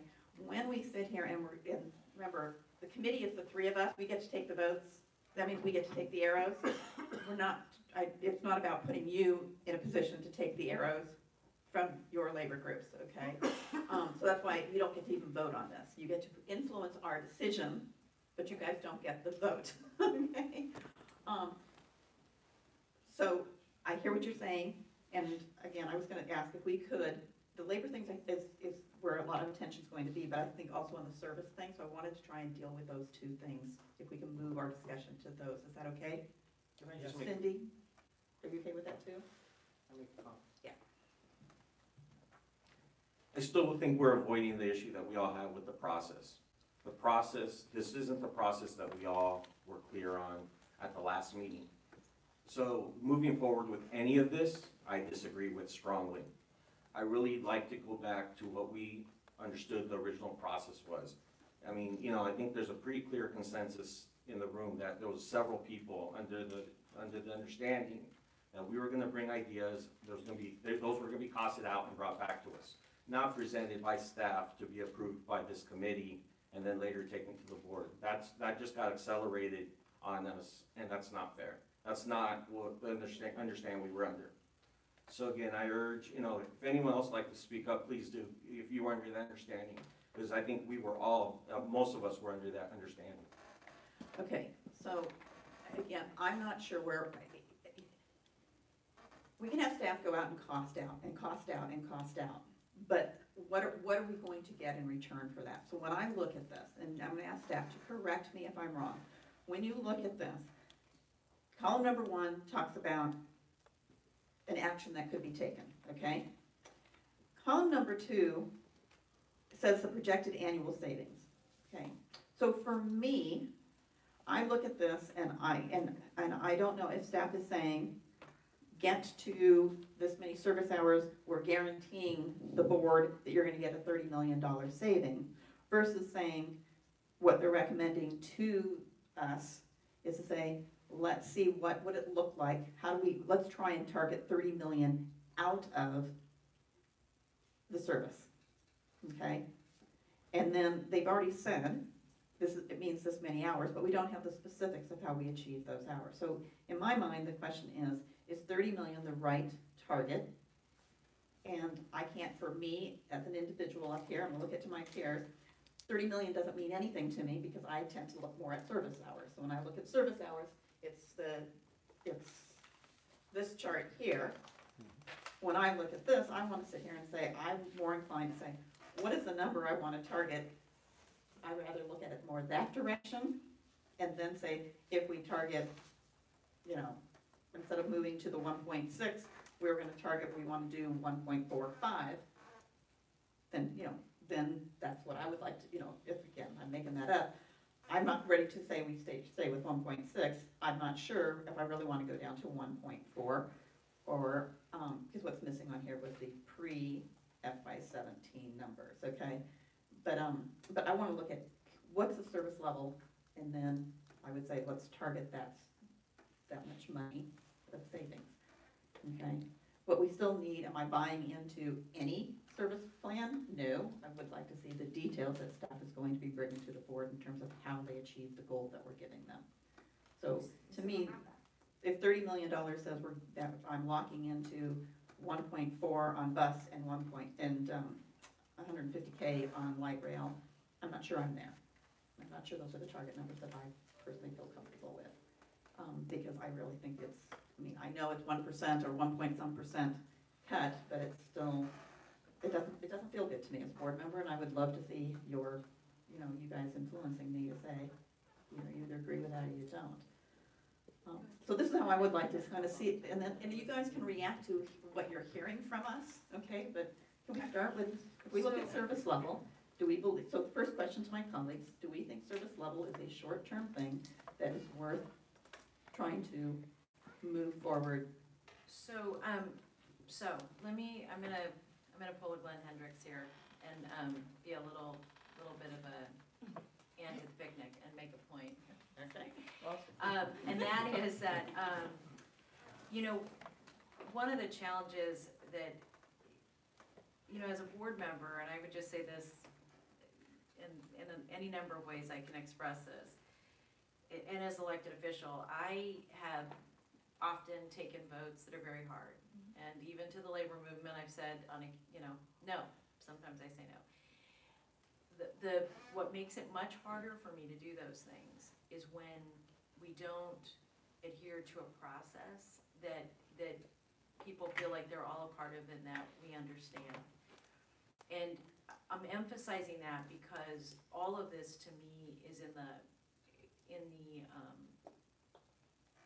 is gonna be impacted by the process that we're using. Okay. Now, Jeannie, let me make 2 points to you. One is that when the mayor asked us to serve and you were willing to take the chairpersonship, I think Johnny and I were both very relieved. And I initially thought that the timeline that we were given was not realistic. And I think you sort of said, I'll do it, but this doesn't feel like, you're asking me to put the toothpaste back in a tube, is essentially the way I felt that you were kind of being approached on this. So I recognize that you're trying to deal with kind of 3 constituencies, maybe more, but 3 that are solid. 1, this group. 2, the mayor who gave us all a task. I think we feel obligated to our colleagues to give them information in a timely fashion because we're discussing our own budget in September. And then 3, I think the effort and the pressure we put on the staff to help us think about how to address these issues. So I recognize that, but I do feel very uncomfortable because there are some things I'm gonna talk about them today that I think we should look at. And they're not gonna, you know, one of them is with Caltrain, right? These are hard discussions to have. But I am uncomfortable with what we present, and while I would not feel badly, and I'm just saying this to both of you, if the 2 of you say, you know, we wanna take the following steps, it does not have to be unanimous, because I don't have any problem with us bringing multiple ideas to the board.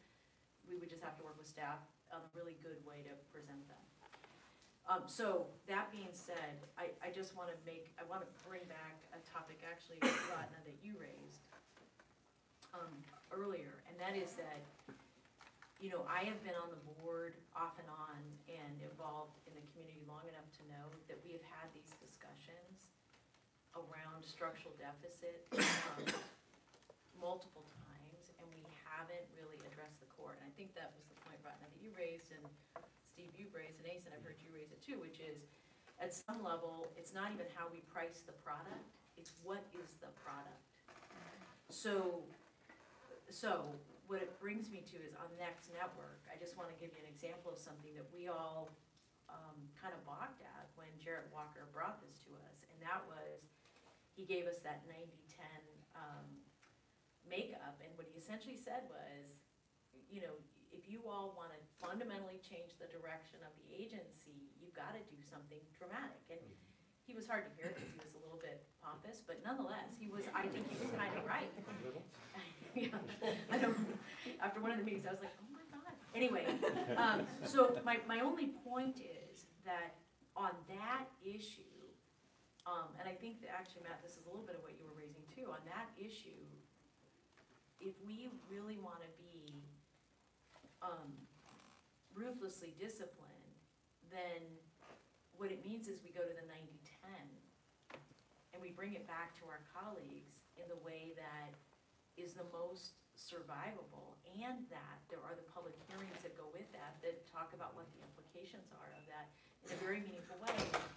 And the two things I'll say is that this really impacts you and everybody in North County dramatically.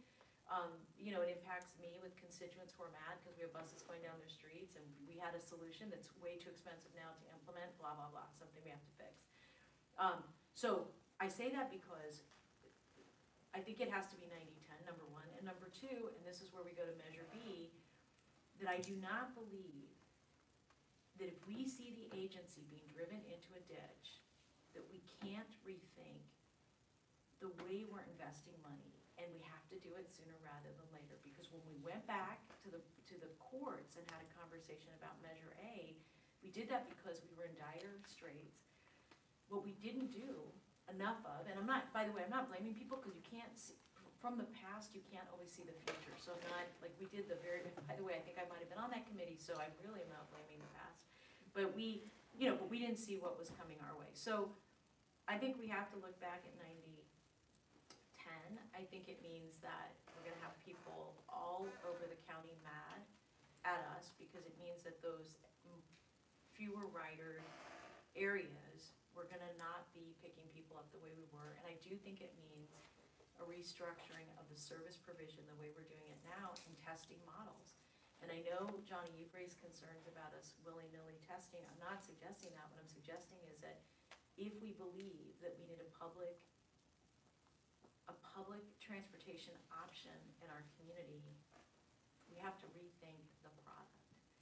So everything we do here that's short-term still means that we're gonna have to have a committee. And frankly, I wouldn't impanel another committee. You all, unless you all want desperately to get off of this, right? You're looking like you do. We do need to have, we've all been steeped in this subject matter. We're all representatives of the community. We gotta try to wrestle it to the ground. And again, that's on the long-term side. I don't think this can go to A&F. I don't think you can go back into the organization. If it could have, we would have fixed this already, and we didn't. So now, if it means we need to have other people, and if it means we want, you know, maybe a board member, another board member here, then maybe representing more North County that's part of the voting pool. I don't have a preference for that, but North County. well, I more mean, but you're also ex officio, and I'm just being mindful that, you know, we're San Jose, and we're different parts, but, so anyway, so I think that means 90-20, and I think we have to have that conversation with our colleagues. I also think, this is why I'm bringing up Measure B. Measure B's money that we were using for transportation was supposed to be additive. And if it isn't additive, then it means that we have to look at all of the assumptions in Measure B to determine whether or not all of the funding streams should stay at the same level and the same purpose that they are. because if we're only changing one subset of the operations money, we're negatively impacting operations again, which brings us back to our structural deficit long-term. So anyway, so if we're gonna take a look at that, it would have to be with an eye toward impact to ongoing revenue that's placed in that ballot measure, and then the implications of that for the ballot, for different components of it. So that's my thought on Next Network. And I do want to say transparency, I agree, we have to have all the hearings, but we would have to do that anyway, right? We don't get to just. Right. Do you want to react, or you want to? Go ahead. So Cindy, I mean, this is to me, this is where we're supposed to be, trying to have this discussion. So again, what was before us, then, let's just take $30 million out, that's service cut. You're saying, nope, that's not necessarily what you want to get behind, you'd rather sit here and say, why aren't we going for 90-10? Well, Because I think the implications, if you look at the but the history- implications might actually be, so Wait a what minute. I'm saying is, from a financial perspective, the implications could be similar, but the outcome in terms of ridership, like meeting the other goals that people are talking about, align, because we've got to align the budget policy with the outcomes of it. But when you look at Next Network, and when that was all going through a VTA, we went through this thing and we said, you hold dollars or service hours constant, and then you shift from where we were, which was what, a 70-30? And you move to something else, right? And the whole issue comes down to political will, because staff That's came right. forward with a recommendation that What was it? held Was it service. 80-20? But staff came forward with a recommendation, and we landed on 80-20, roughly 80-20, right? Roughly. It was 85. 85-15, okay, we landed at 85-15. 83-17. That's where we Well, landed. that's what, that was the bad, We have that was so the many- final one. Okay, so wait a minute, back up. So wait a minute. The task at hand was to try and come up with a more efficient thing, okay?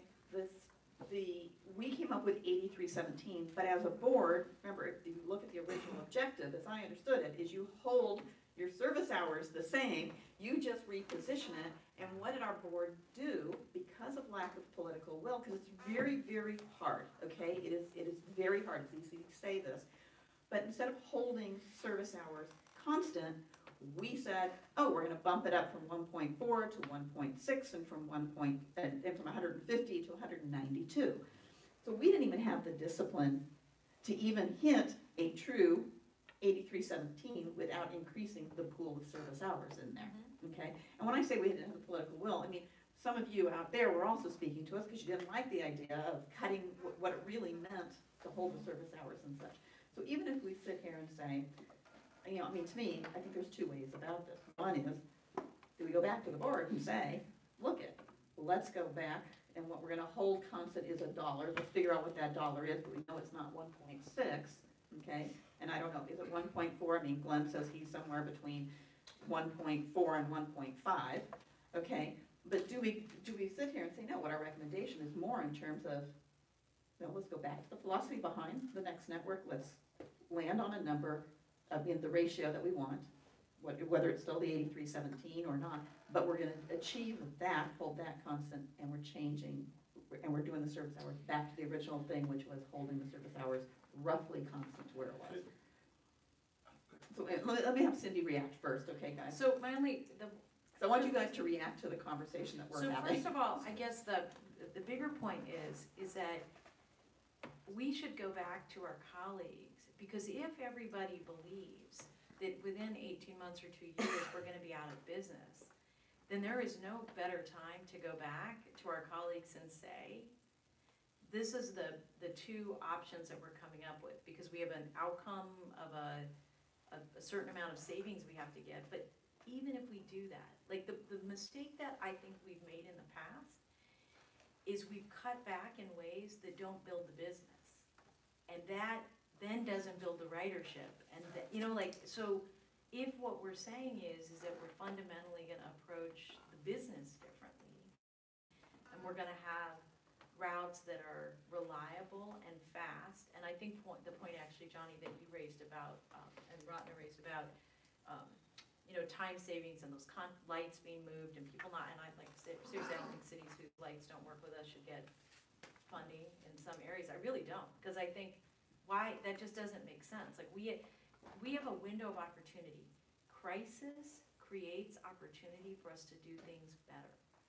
And if we're not using this crisis to do things better, then we're gonna be here again in 18 months. Only it's gonna be worse, right? So that's really what I'm saying. Now, what does that mean in terms of service hours? I agree, it could be 15, because 1,500, and I know, Mr. Unitas does modeling and all that. I don't know what 1% ridership increase or 2% ridership increase is, but, those are all things that we need to take a look at, because we're really talking about a more balanced product. That's where I think we need to go.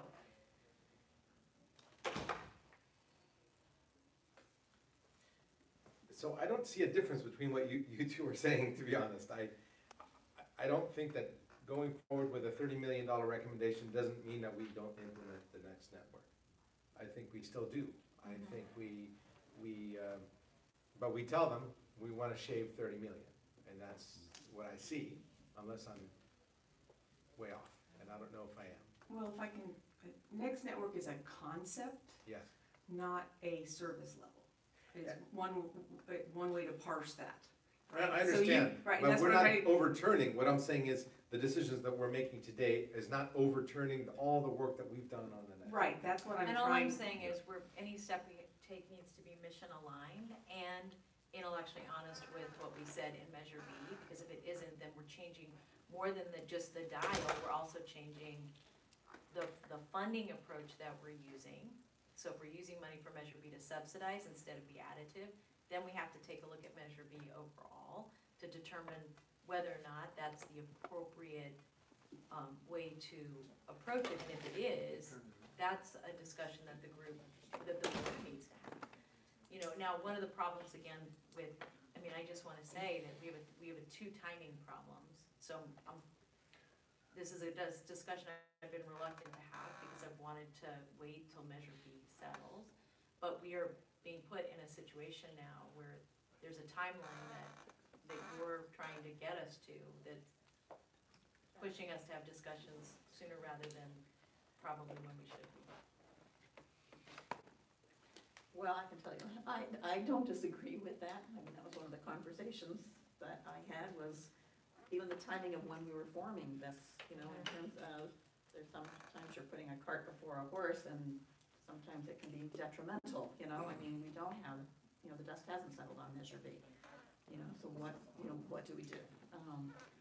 But at the same time, I believe we need, staff's gotta do something. The board needs to direct staff to do something, but I don't know, how much do we have to go? Do we, what's before us is at least 50 million, if not 60 million of potential. Do we really need to go that far? Or do we need to still do some analysis, but slow things down so we know more definitively where we are with something like Measure B? Because I think that Measure B is a big piece of this. Because that's our contract.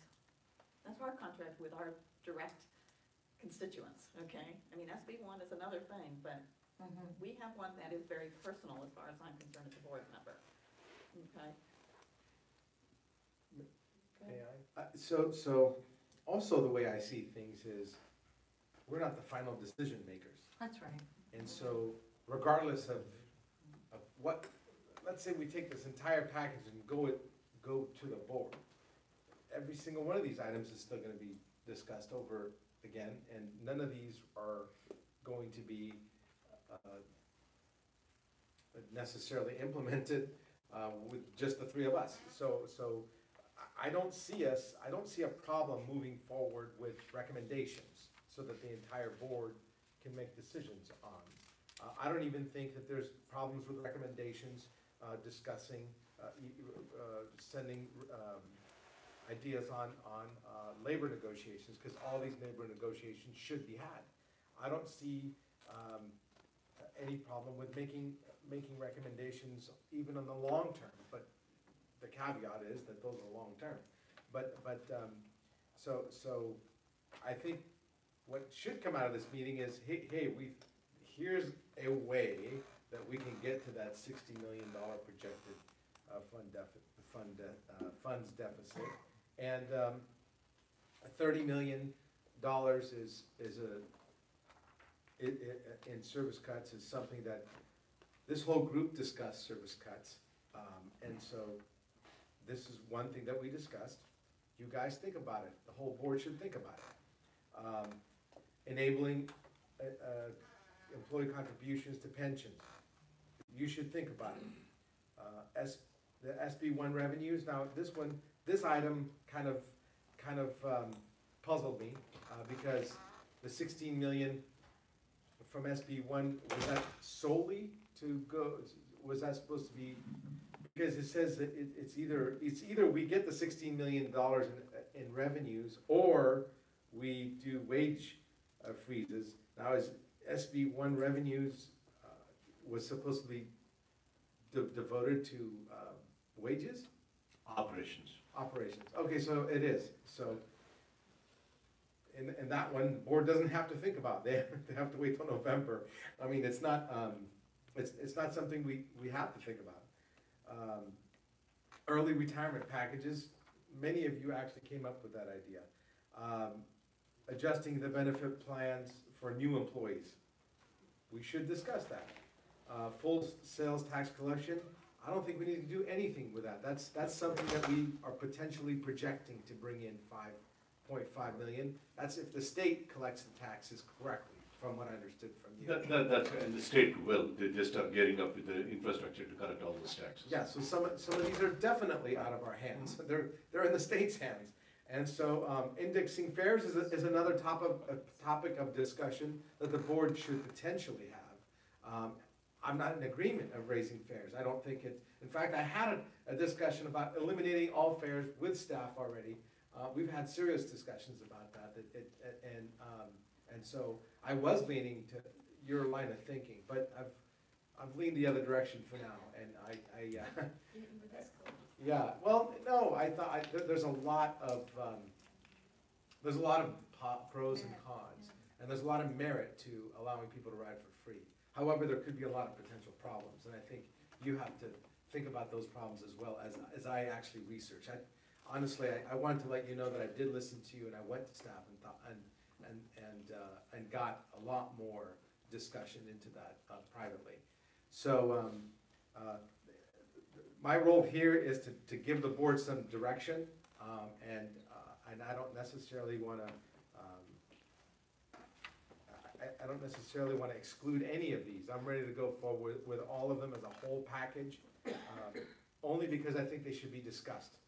Whether we agree on any of them, maybe we will. Johnny, I'm wondering, do you feel that the staff and this committee has served you well? I think they're doing their best to address, and it's tough for them to quantify everything. I know that in their last meeting, the way they set the meeting up, they actually produced quantities for you all to look at. Now, in the discussions we all had, if you balance the pension contributions, it'll say $5 million. That was already spelled out. There was lots of little things that they could.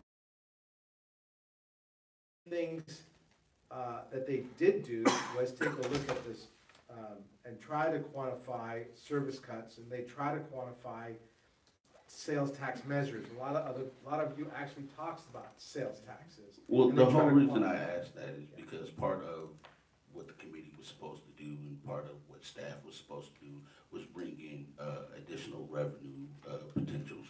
I see nothing of that on these lists. Full sales tax collection for online purchases, 5.5 million. Okay, that's not an idea that they brought. That's something they'll get if the state does. But what are they, or what did they produce to do that they can bring in more revenue? Indexing fares to inflation.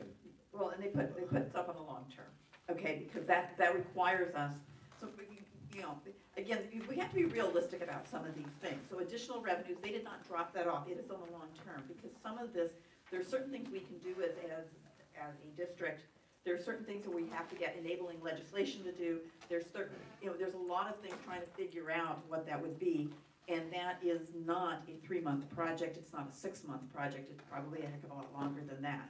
So it is on here, they didn't drop it, but I mean, I'm sorry, I agree with you in terms of what other funding mechanisms are there out there, and what, well, I don't know the last time VTA as an organization really looked at, you know, property taxes, parcel taxes, blah, blah, blah.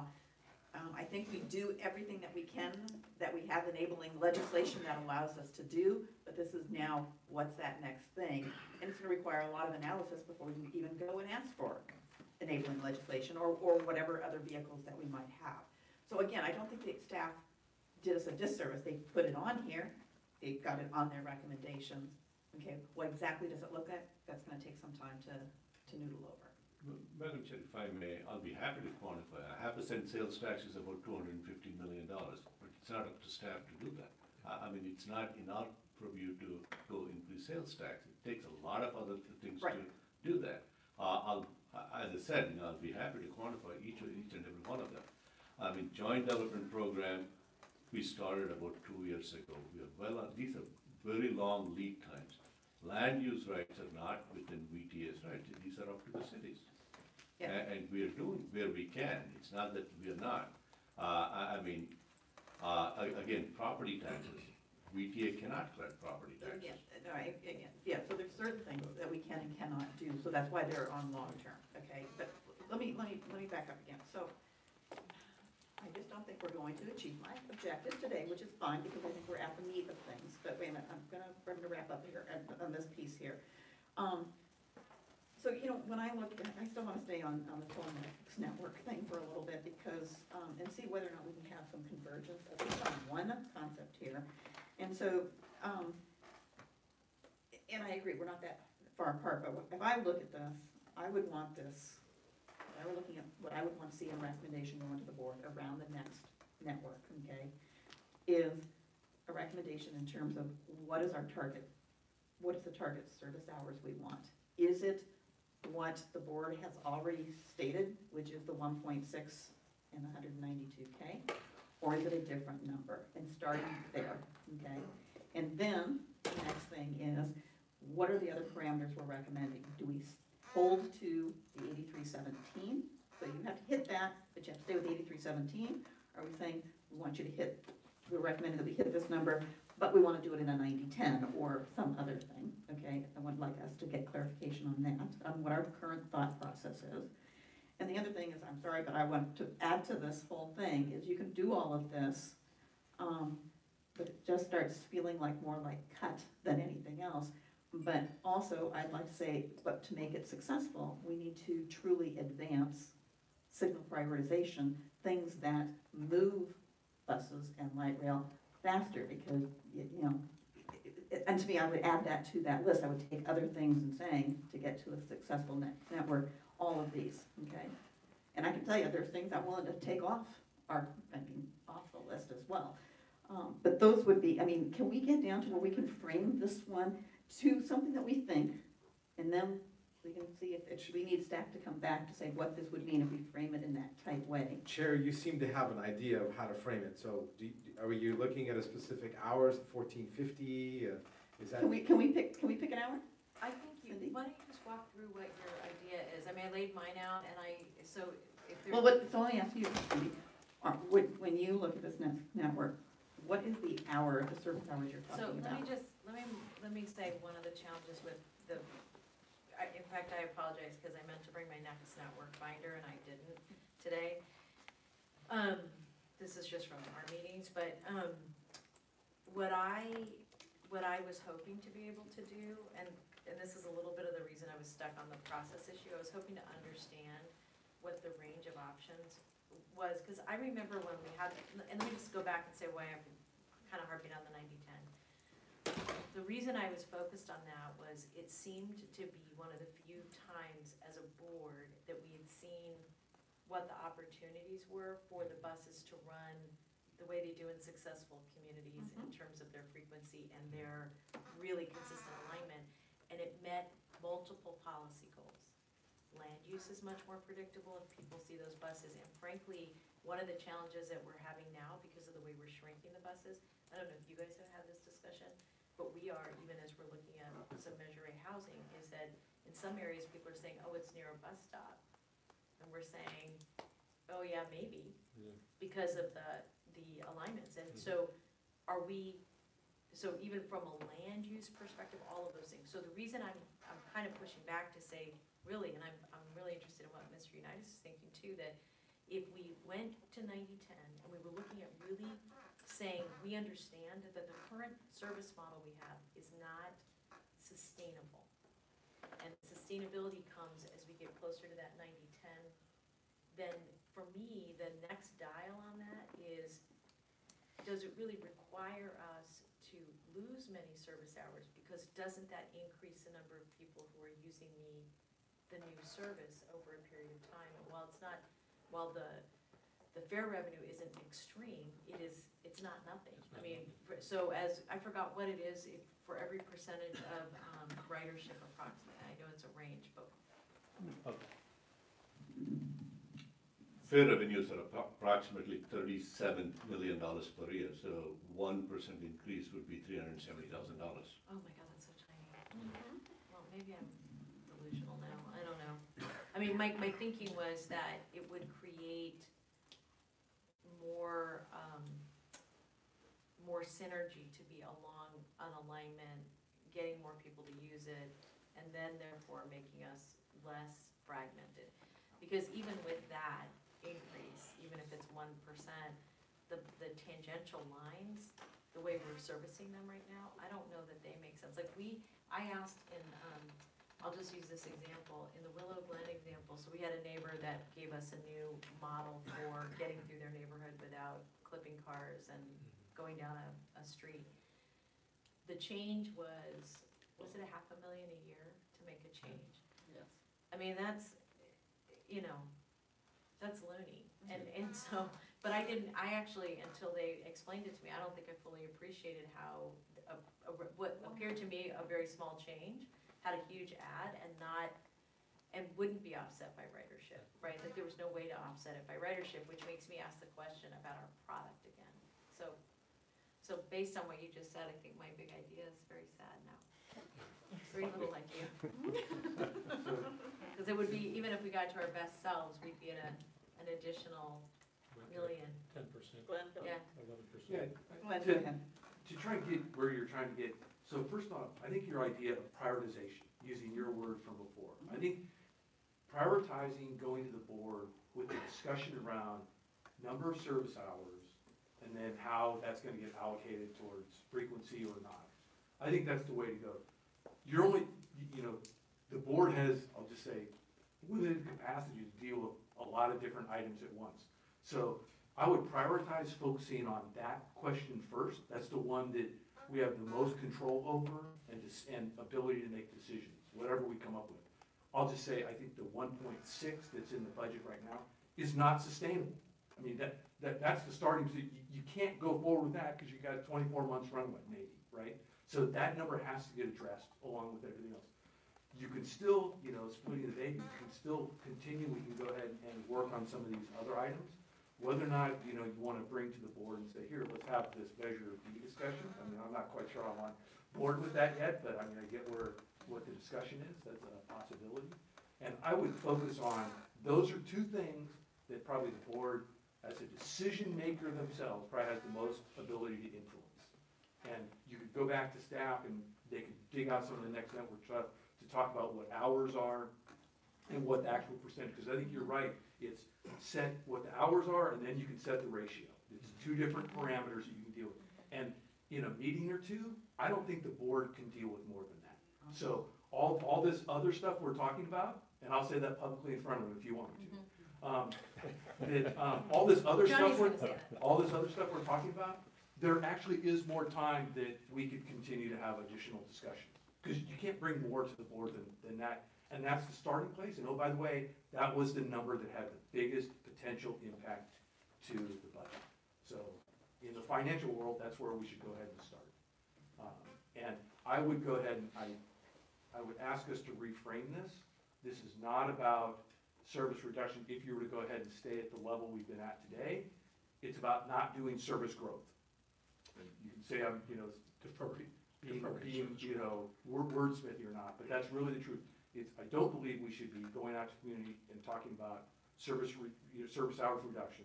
This is what we've been able to achieve, and we want to go ahead and at least be able to maintain that, and then be able to get to the position to grow. I think just framing it as reductions is a bad way to go. And he wants to say something for a long time. It's probably been addressed a couple of times, but I guess want to go back to a specific point. It's included in the letter that we sent, and it's around, I think, kind of what is at the core, at least what I thought was the Ad Hoc Financial Stability Committee, which is that we're trying to address a very specific short-term problem, right? There's a short-term budget deficit that we're talking about here.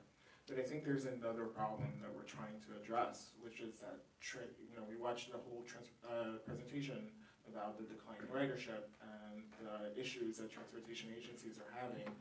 We're also trying to deal with this land use issue that we have here in Silicon Valley, in which we're really spread out and we're having to deal with the climate effects of that. We have a congestion problem that we need to fix, right? And what we're trying to do, hopefully, with this is to fix not just this current problem, but trying to rebalance VTA's business plan and mission to be able to sort of reinvigorate and reimagine the way in which it provides service to residents and to businesses and to taxpayers in the county. And so, like, specifically, I think Chairperson Camus mentioned the signal prioritization being something that takes, a long time, and you're absolutely right. But, signal prioritization is not a new idea, right? It's been around for a while, and I think we have an opportunity to be able to sort of address kind of these kind of structural issues that are having an impact on our ability to be solvent as an agency, right? Diversifying source of income sources of revenue is, again, probably not a really new idea, but we actually have an opportunity to kind of address it here, right? Trying to think about the way that we're providing service through the next network plan, and I almost feel bad for Chris over here in the back, because we're just willy-nilly kind of changing what he spent 18 months on, right? But it's true. We need to be thinking about changing the way in which Next Network is going to be implemented to try to focus more on frequency, so that we're providing a good product, right? And then also, to Roger's point about the joint development program, and VTA doesn't have land use authority. The cities do, right? And that slows down the ability to be able to move projects forward. But VTA does have funding abilities. It does give a lot of those cities money. And there's got to be a way in which VTA uses that leverage as a funding agency and as a congestion management agency to try to make these land use changes that are going to help it be solvent in the future. So for 60 seconds, if I could, this question comes up about speeding up the roadways. The cities are what's going to drive it. City of Sunnyvale has already improved travel time on Matilda from 101 to El Camino by 42%, smart signal technology, and we're looking to do the same thing on El Camino, we just got to get approval from Caltrain. So there are things that can be done, and that moves all the traffic faster, which makes the bus go faster, stuff like that. Things are being done on that front, and it doesn't have to be slow and take forever. Actually, I was gonna say that, we are working on that in San Jose, it's not like we haven't addressed it, it costs money to change out signals. Well, some cities haven't. Yeah, a lot of cities haven't, true. No, I think we've got to, to me, that whole signal prioritization, if we want to check out service level and trying to deliver a product, I really think we've got to figure out, and Cindy, I think you alluded to it, it's kind of like, if we need a carrot and stick type of approach to it, I'm sorry, but it's been a topic of discussion forever, and yes, money is required, so that means, and it's capital, that's required, right? So the question is, where do we get that from? So let me, I'm trying to figure out how to, I want to say a few more things, because we've got to get staff, we got to figure out what we're doing in terms of the next meeting, okay? I just think we have to have a next meeting. I don't think it's a matter of just getting emotions. I'm not sure collectively we are there. You might be, Johnny. I'm not convinced Cindy and I are there. Do you agree? Do you see that there's something that you could vote on for advancing. Because for me, there's a couple of things. I think this network is a core thing, and the dollars associated with this, okay? And I think it is a challenge of, it's a matter of challenging the full board in terms of what can we do there. But I think we should try and figure out where do we want to put the initial pin into this, okay? Because if you recall, we put an initial pin as a board, we were shooting for 85-15, and then we tweaked it and went to 83-17, right? And we also added some, you know. Because of Almaden now. Yeah, I'm just kidding. No, because of these coverage issues, and it's very emotional. Okay? Yeah, no, it is. But the other thing that I'm gonna tell you, I'm really struggling with, and it's on the long term, and something that I personally would move to short-term ask of the board, is I really think we have got some capital projects. I'm gonna just put it out there, we got some capital projects that are there that I think need to be revisit to say, are we going forward, you know, whether there's a need or whether we're going forward with the right answer. And you know what, I think people have heard me say it before, I brought it up at the board meeting, the extension of light rail in terms of the East Ridge and such. You know, I really think I would like to pull that forward, and I mean, it's not the only project, if there's other projects, I'm happy to put whatever's on the list, but to look at that and not to deprive that segment of the community of a service, but coming up with the right service and trying to understand the full cost implication, because, you know, when Carol's over there doing her little hand signals, okay? Yeah, I know, well, I'm Portuguese, so I have a hard time sitting on my hand. But as we sit there, every capital project that's going forward today is potentially causing this to happen, okay? And I think now, and you know, and I'm not afraid to have a conversation with Dave Cortese, because he and I have had that discussion. You know, there's ways to put parameters around this and such, okay? But I really think, I would like that, I mean, those are two very tough decisions, and I agree with Glenn. I don't think we can give the board too many tough decisions. But if we could put a pin in this next network, and we could, and I personally would pull forward and call out, you know, if we need to call them out by name, but specific projects that we really want staff to go back and help us understand how much it's going to contribute to this divergence, because it's not, we might still do the capital just with a different, you know, a rubber tire versus a fixed rail, right? And the other thing, and I'm sorry, folks, you're not gonna like me for this one, I understand that, but sometimes it's not about popularity contest. I mean, you know, in terms of labor negotiation, I think we've had some discussions around equitable employee contribution to pension. We've talked a little bit briefly about maybe adjusting benefits for new employees, as well as worker productivity, which to me is work rules. Those three are all labor things, and I personally believe, okay, that they should be discussions that we should be empowering our management team in the negotiation to raise those issues. It's not, we can't give them, I mean, only thing we can tell is to have the discussion. We can't say, and you have to, you know, exactly what you have to do, right? But I think those discussions should be happening sooner rather than later. We are in the middle of a cycle. It makes it very, very hard because we're in the middle of the cycle and having these conversations right now. But I do believe they should be introduced in this round of negotiations. And I would say not just the two that staff put on the short term. I would also add in there the work rules, which dealt with the productivity and such. Okay, so those would be my top three that I could really get my head around. One of them, that last one, no clue what the outcome is. Can't quantify that until you complete that process. But the other two, I think we can get some really solid, if we can get the board to say, yes, we want to do this, we can start getting some solid headway in terms of maybe making some reductions or heading things on down the road. Those would be my top three, I think. For now. I mean, again, it doesn't meet the short term that staff was trying to get us to. So I'm interested in your top three. I think, from what I heard, to go forward with next service, have them analyze the next service level plan. And then you're mainly talking about the light rail extension that is not part of this presentation, but it also hasn't been quantified, but I think there's still about 100 million that are projected to be spent on that extension, if I'm not mistaken, that haven't been spent yet, right? But that's not service, that's capital project. It's about $170 million to measure it for East Ridge. But it translates into service hours. Eventually, Yeah. Eventually, yes. not in the short term, but, yeah. And I'm actually willing to look at that as well. I know I'm a San Jose council member, but I'm trying to look out for the health of VTA here as a priority. And I know that I may be pissing off some colleagues, but I'm willing to entertain. Yeah.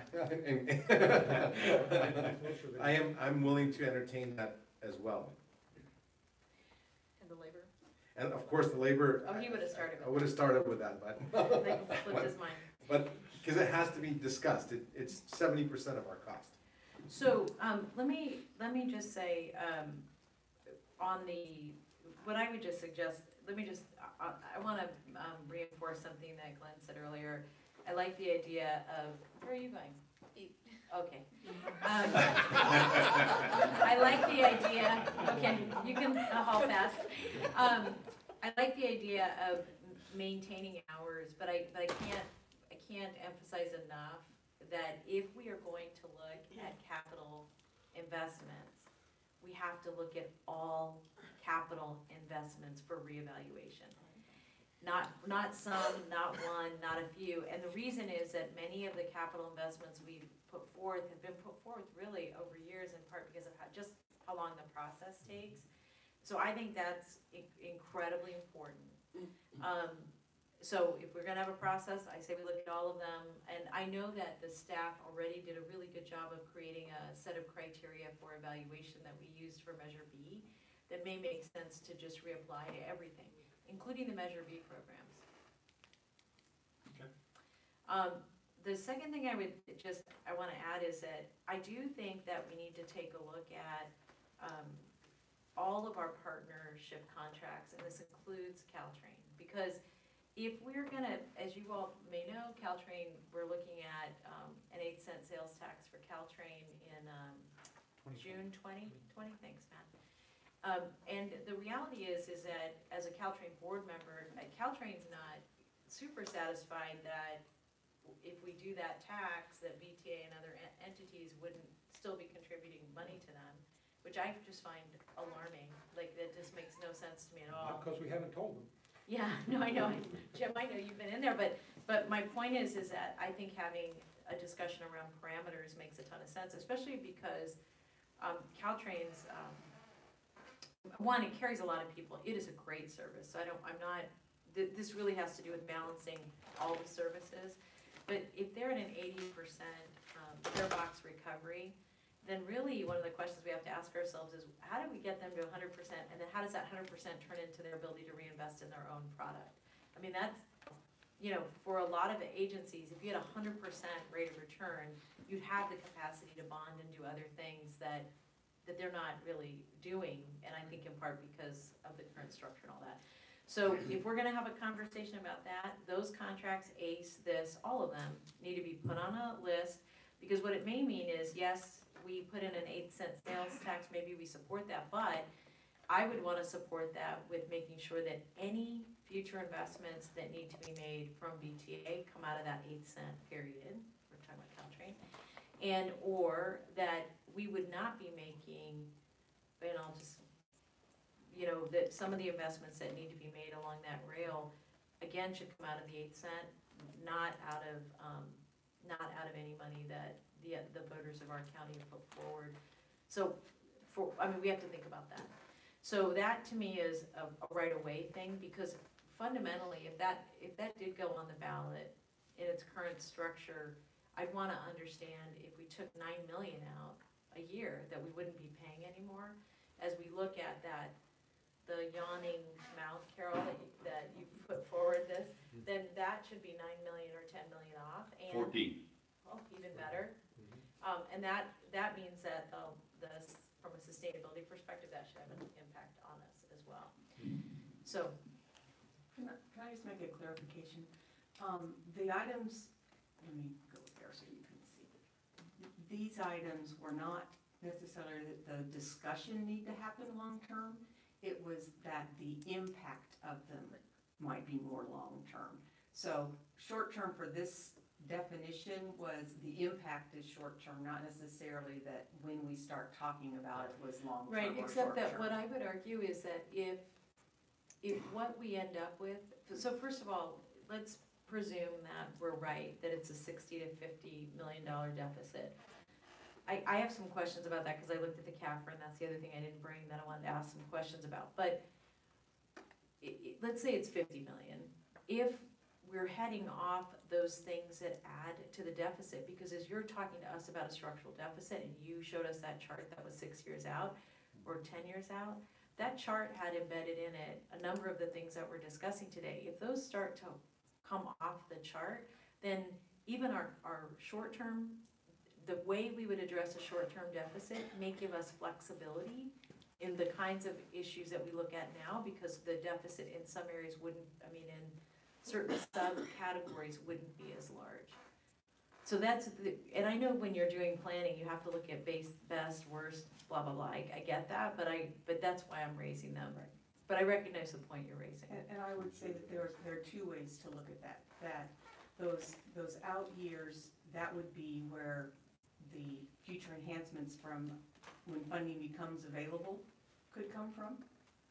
So yes, some of those things drop off and you have new things that you have an increase in those future years. So for example, Caltrain, if that's passed and we had an additional $14 million now that we weren't having to pay to Caltrain, then that would be where we could institute the next phase of enhancements, because now we have an additional funding source that we didn't have before. If we don't have a deficit. Well, that's the other part of this. Right. The other way to look at it is if you start assuming that that's going to happen, then you have to be prepared to be using reserves in the meantime. I understand that.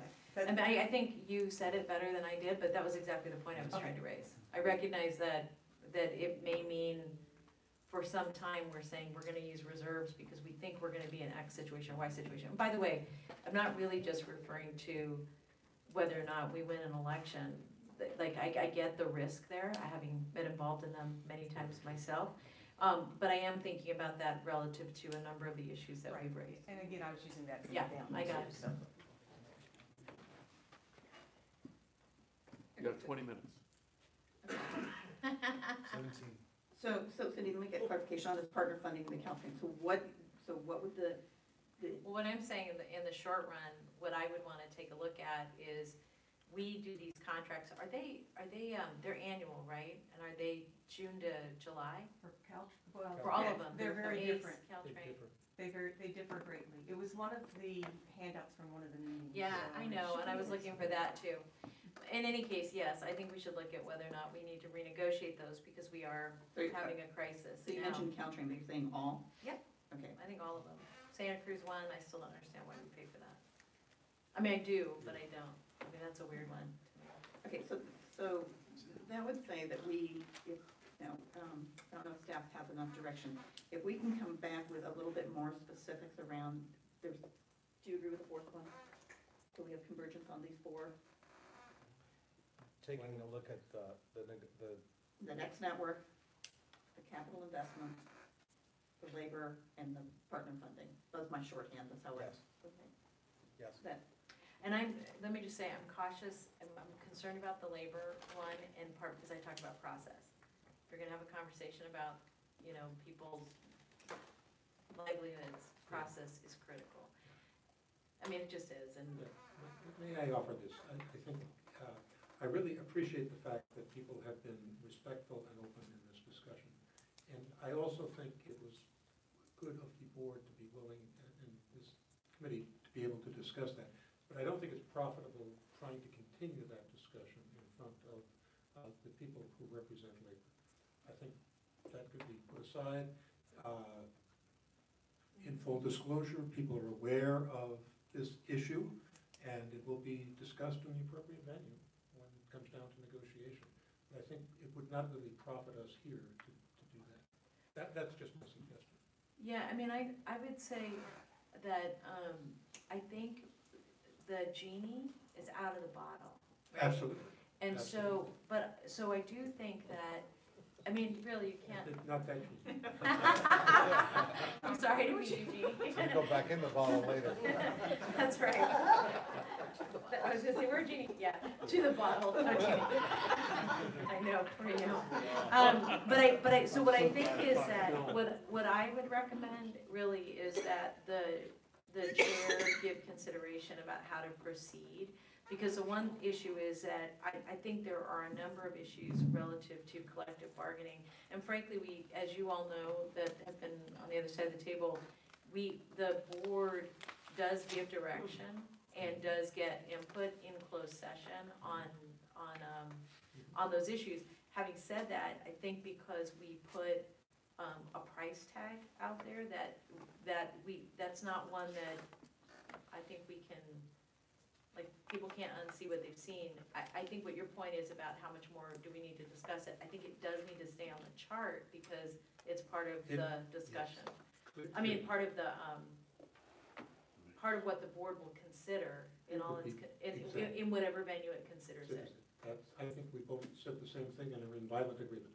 Oh, good, I didn't understand what you were saying. Yeah, so my expectation on the other 3 items, that we would bring back some more information so that maybe we can lock and load on that to move forward.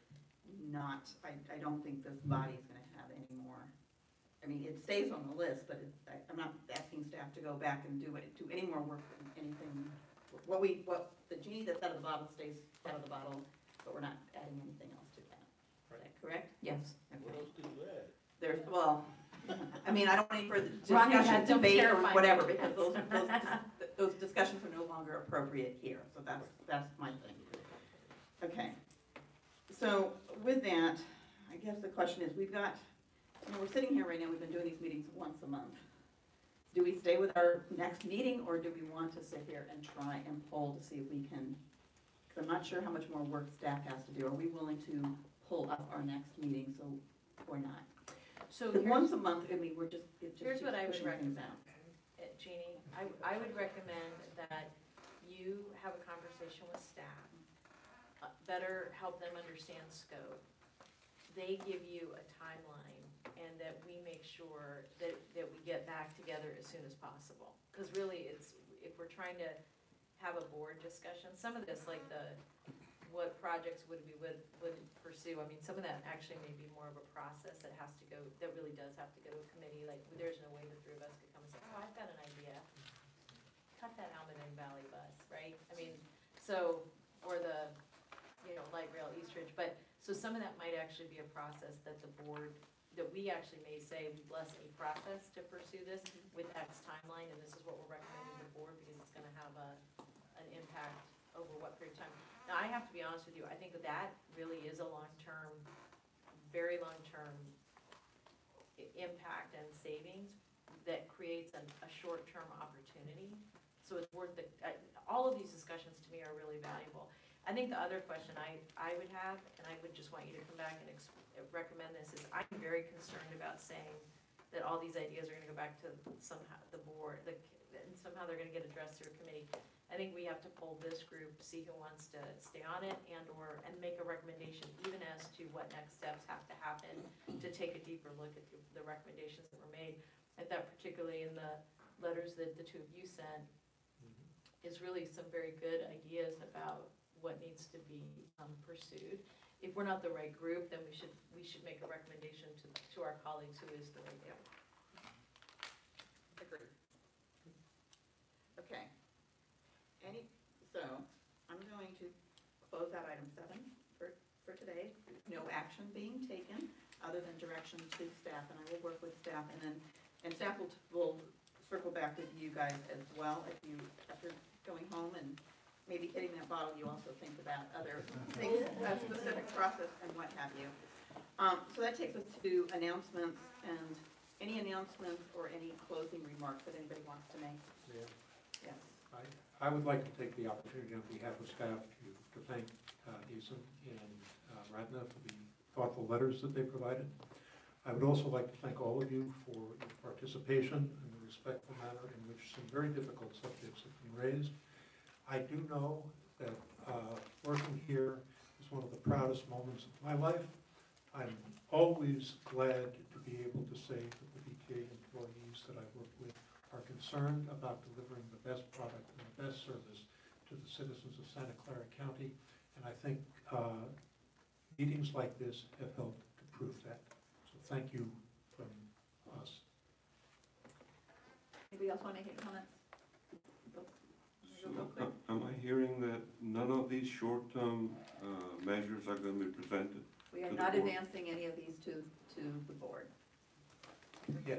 Yes, well, yeah, no, we're not advancing these to the board. At this time. At this point in time, okay? Remember, a lot of it, we've had a lot of meetings with throwing stuff at us. This is the first time where now you guys get to sit there in the audience and listen to the discussion that we're having, where our heads are at, et cetera, okay?